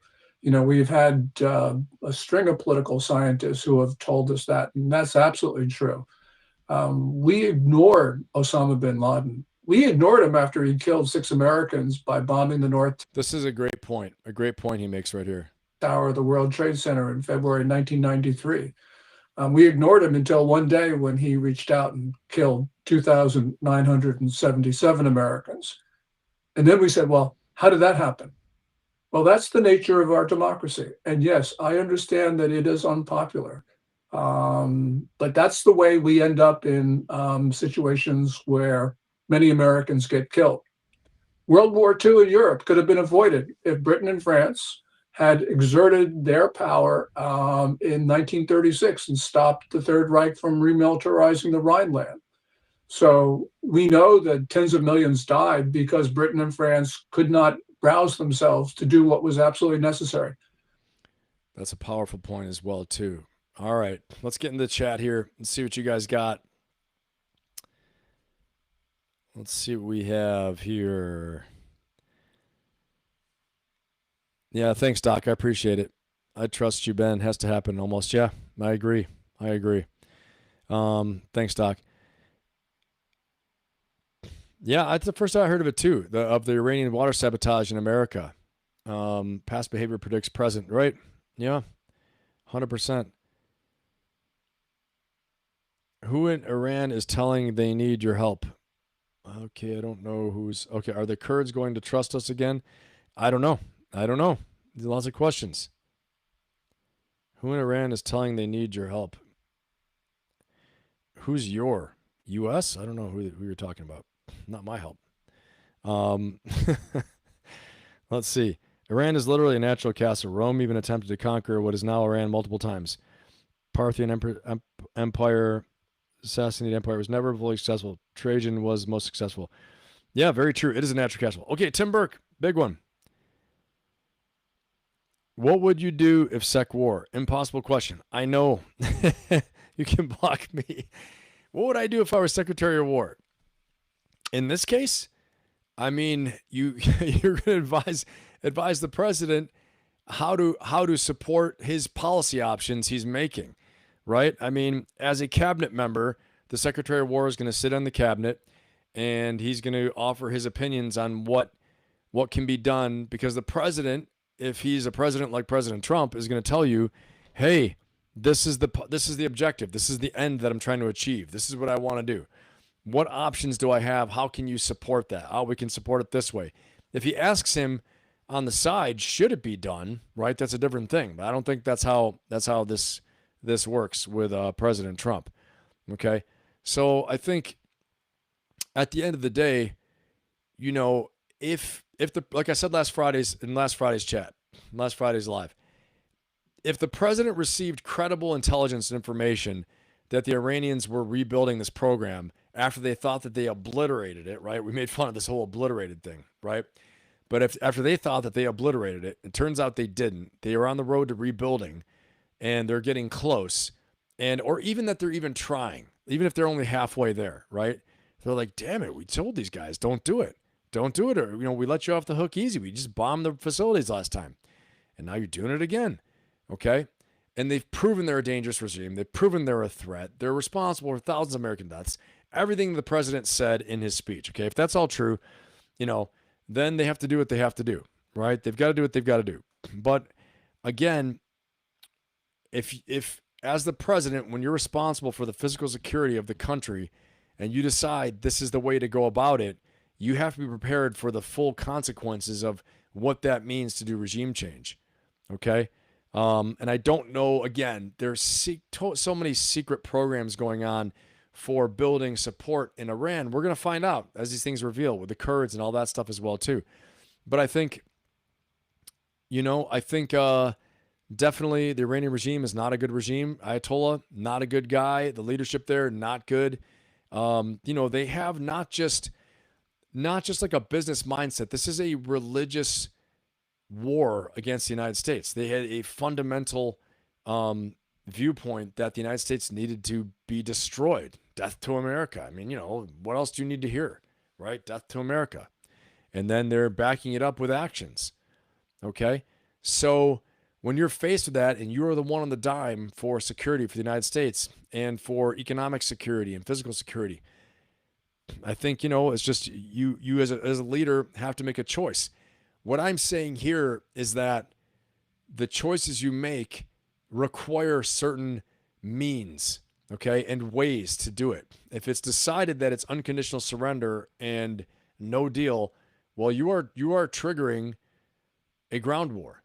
And so as a leader, if you decide you want to change that and you want to reach a certain acceptable level of destruction, that that they're crippled and that they're malleable, they're bendable, that's one thing. But if you think that they can't be, then the option is you know, to pound them into oblivion until regime change happens, or they put in new leadership that is more moderate, that will talk with the United States, even if they want to call themselves the same thing. But the language has to go away, death to America. The crazy policies have to go away.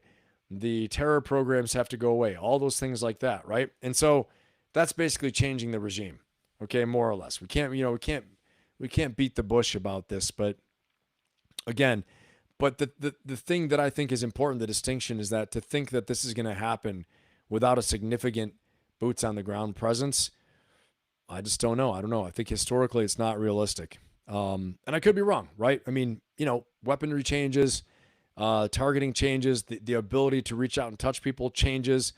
That could apply enough coercion combined with backdoor diplomacy and behind the scenes negotiation and mediation that you may very well be able to reach some type of agreement. And President Trump may be putting on a show. All these are possible. He may be putting on a show saying, no negotiation, we're done, no deal. Meanwhile, Saudi Arabia is reaching out. Meanwhile, you know, other people are reaching out. Russia's not reaching out, I'll tell you that much. We saw their statements, right? China's not reaching out. I don't know who's reaching out. Turkey, maybe Turkey. Maybe they're reaching out. I don't know who's reaching out. Okay, I don't know who they talk to. I really don't. But I think again, the strategic objective stated, you have to look at the ways and means to achieve that. And I think it's important but not to go in blindly. And again, I'm basing it off the words they say. When they say boots on the ground is still an option, they never said that's not an option. Okay, it's still an option. I think personally it will come to that. That's what I think. Unless they get lucky and somehow there's a negotiated settlement that occurs. But President Trump just said no more negotiation, no more deals, unconditional surrender. But we've seen him before change his mind. He'll say, well, they came, and he gets to play. Here's the thing. He gets to play the benevolent leader now. Well, I told you that. I was talking tough and saying that I meant it. I was going to bomb the hell out of him, go all the way. And he could even posture. He could posture and get the United States Marine Corps ready to do a landing, all this stuff like that. I don't know if that will work against him because, as they said, they want the Americans to come in. But if they have a protracted bombing campaign that just smashes the hell out of them over time, and they have people inside Iran feeding them targeting intelligence, and they're eliminating the leadership and really just killing them over and over and deeper and further, it may very well work. But I think it's going to take more time, more money, more risk than they think. Okay? And that's why, again, I go back to it. Historically, boots in the ground is what changes regimes and really changes them. Okay? You're not doing nation building. You're flipping the table, getting the regime out of there, installing a new regime, and saying, don't make us come back here, right? And then you move out. All right. Put in the chat if you guys are tracking on that. If you have any questions, give me a 1 in the chat if that makes sense, if you're tracking. And Tim, that's my answer for you. That's a long-winded answer, but that's the answer I got. And then Doc, I see you got something down here as well. Yes, the Persians. Let's see here. Yeah, for some reason I can't pull it up. Let's see. Our poll. Is the Kurdish insurgent force a good idea? 56% say no. That's about 30 minutes ago, 18 votes. All right, we'll put that one up. Yes, the Persians under Zoroastrianism were very advanced prior to Islamic takeover. Interesting, Doc. Yeah. Mark. Okay, Iranian-backed hackers, no real damage done. Okay, see that. All right, guys, awesome. Everybody's tracking. Okay, now it is the moment you've all been waiting for. We're getting ready to get into the most important segment in our live stream, and that is what you've guessed. The leadership lessons of South Park. Here we go. Let's get into it, everyone. If you're new here, welcome. Like and subscribe and share, because we're about to take a hard right turn into South Park comedy land for a few minutes to end on a high note. We've covered a lot of heavy stuff tonight, okay? It's been, 3.5 hours of heavy duty, very serious stuff, but now we're going to kick off our weekend with some comedy and have a good time here. All right, let's get into it, guys. Here we go. Got this first one for you. And in a salute to our outgoing Secretary, Homeland Security, DHS Secretary. I play this video.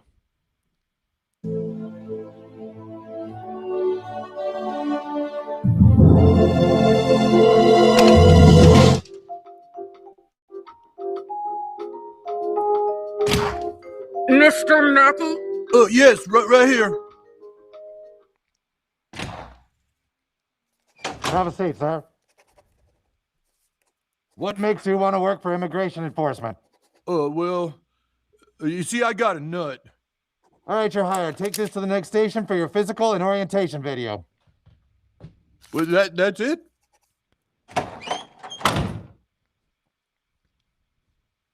You will now watch an orientation video featuring the Director of Homeland Security.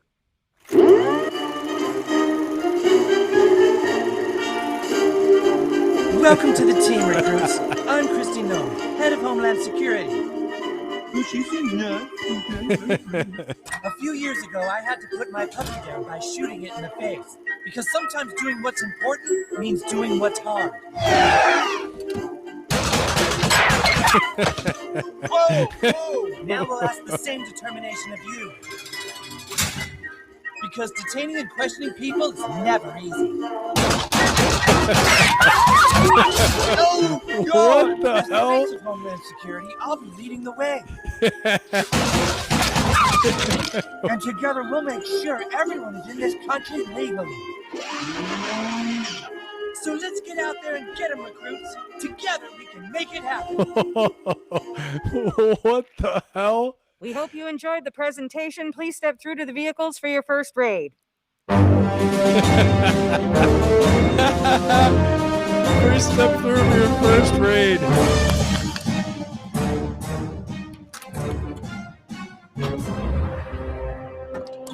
Keep your hands and feet inside the vehicle at all times.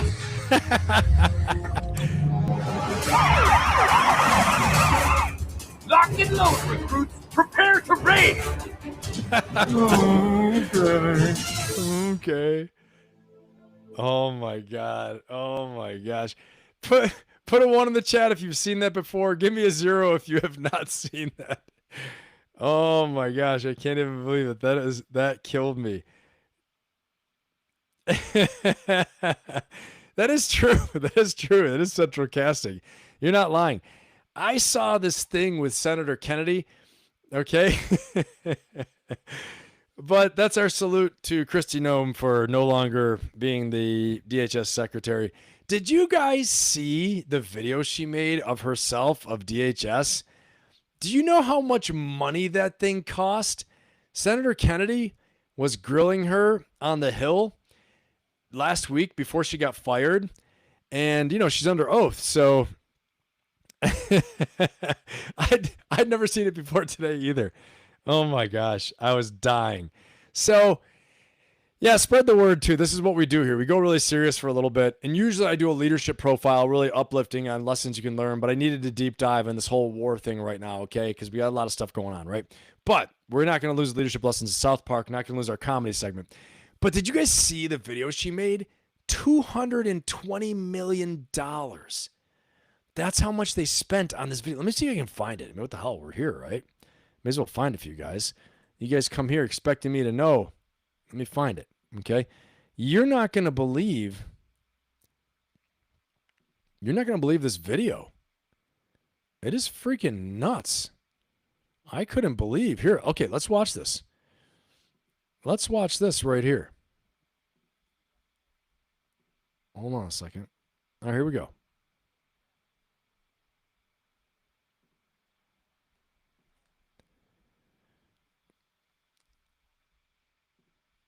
No, sir. I have a policy in place that I review contracts. My deputy chiefs have the ability to review anything under 5 million. Above that, I evaluate and look at. Okay. And you do that, I understand, to try to curb waste and abuse of taxpayer money. Is that right? Yes, sir. In fact, it's been extremely effective. We've saved the taxpayers over $13.2 billion just by evaluating contracts, negotiating lower ones, and canceling ones that aren't necessary to do our duties. How do you square that concern for waste, which I share. All right, so that's what she's saying right there. Let me just find this video really fast, guys, because I got to show you what he's talking about, because he's about to say, you know, this, you know, how do you square the concern for fraud, waste, and abuse when you made this video with, you know, basically like a campaign video? You got to see this. Never seen anything like it. Here we go. It's insane. Honestly, it's nuts. I couldn't believe it. Watch. You spending $220 million running TV ads across the country in which you are featured prominently. Yes, sir. We went through the legal processes, did it correctly, president worked know with you were gonna do OMB. this? Yes.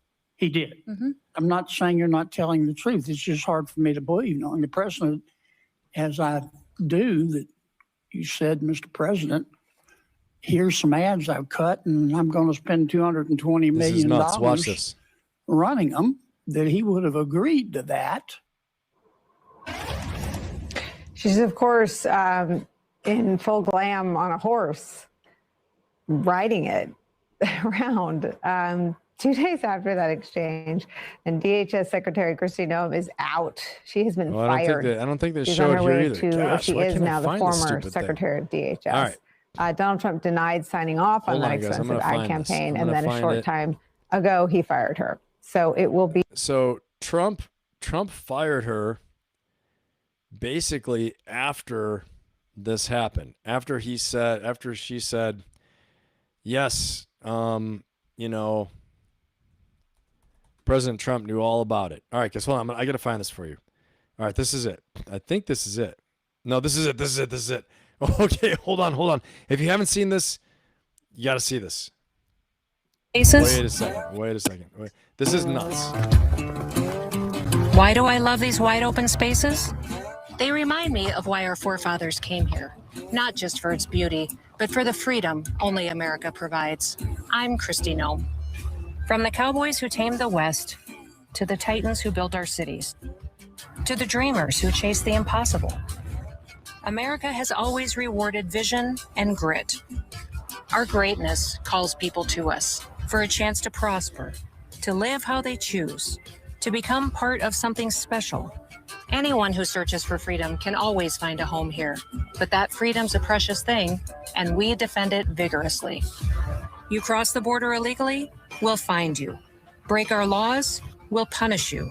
Harm American citizens, there will be consequences. But if you come here the right way, your American dream can be as big as these endless skies. From President Trump and me, welcome home. I can't even believe that this was really a thing. I can't believe it. Put a 1 in the chat if you guys have seen that. Have you seen that? Have you seen that before? I've never seen that. I just saw it today when I was researching. Yeah. I mean, it's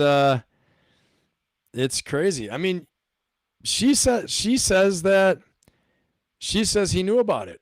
I don't know. I don't really doubt it. But boy, oh boy.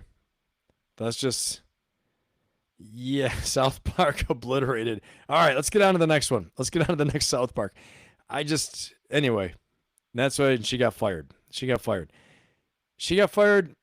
but also for all the other issues that DHS was having out there, the way she handled things, calling people domestic terrorists, all this stuff like that. I don't know what that was, man. I don't know. Interesting. Yeah, she had her cameo. I agree. That's what it was. She was like all about it. Okay, $220 million for a big movie for me. I'm going to keep this forever. I don't care what happens. I'm doing it. Yep, this was her time to be famous. Okay, let's get into this next one, as I got another one for you guys. You know I got another one. And I got another one here somewhere. Let me find it.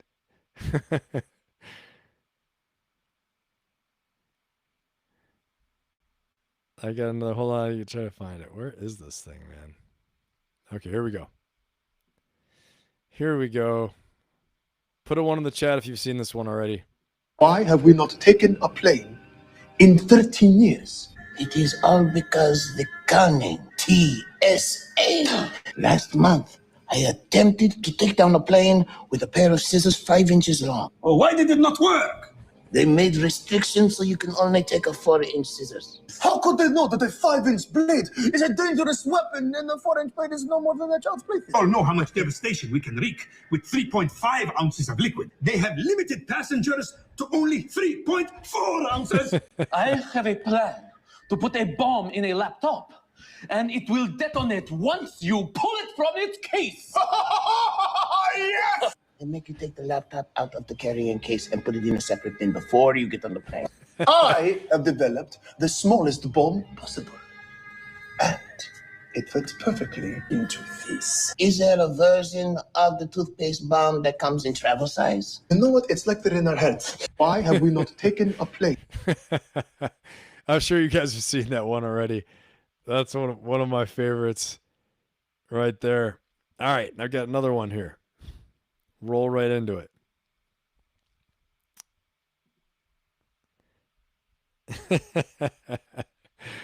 Yeah. I know, they're so funny. Oh my gosh, Key and Peele are the best. Yes, she can ride her horse now. That's right. All right, let's roll on this next one. This one's, I think, absolutely hilarious. Okay, oh my gosh. One of my favorites of all time. Here we go. Why do you like to hunt the fox? I do not hunt the fox.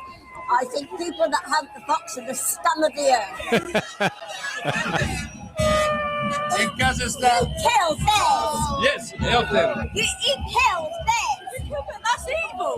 No, in Kazakhstan we shoot animal. We do not hunt the fox. Well, you should be talking to us because we love animals. And that's why we're here. We love animals too. Why'd you shoot them? For fun.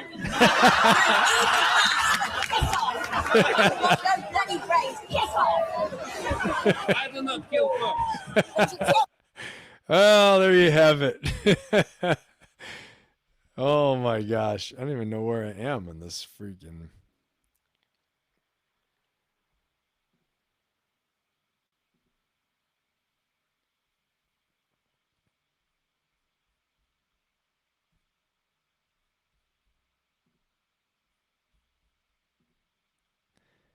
All right. For a minute there, I lost the plot. I couldn't find how to get back to you guys. No, this is comedy scrolling. Mark, this is all comedy scrolling for the live. This is for you guys. I figure we can have fun together too. Oh my gosh. Yep, that was Borat for sure. Blasphemous. Yep. All right, everybody. It's been real. It's great to be here with you guys. Thanks for spending your Friday night here with me. So awesome, as always, to be here with you.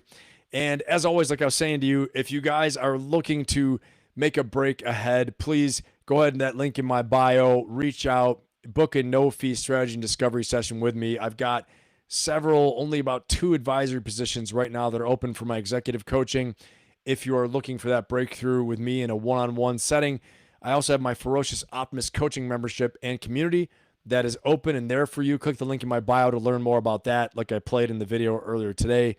And there's a special members-only program, members-only Inner Circle that we are meeting tomorrow for the Inner Circle. We meet every week in the Inner Circle on Saturdays, except when the other program is going. And that is a members-only program that you can get into. But you got to go ahead and join the Ferocious Optimist coaching membership and community first. So I look forward to hopefully seeing you guys in there.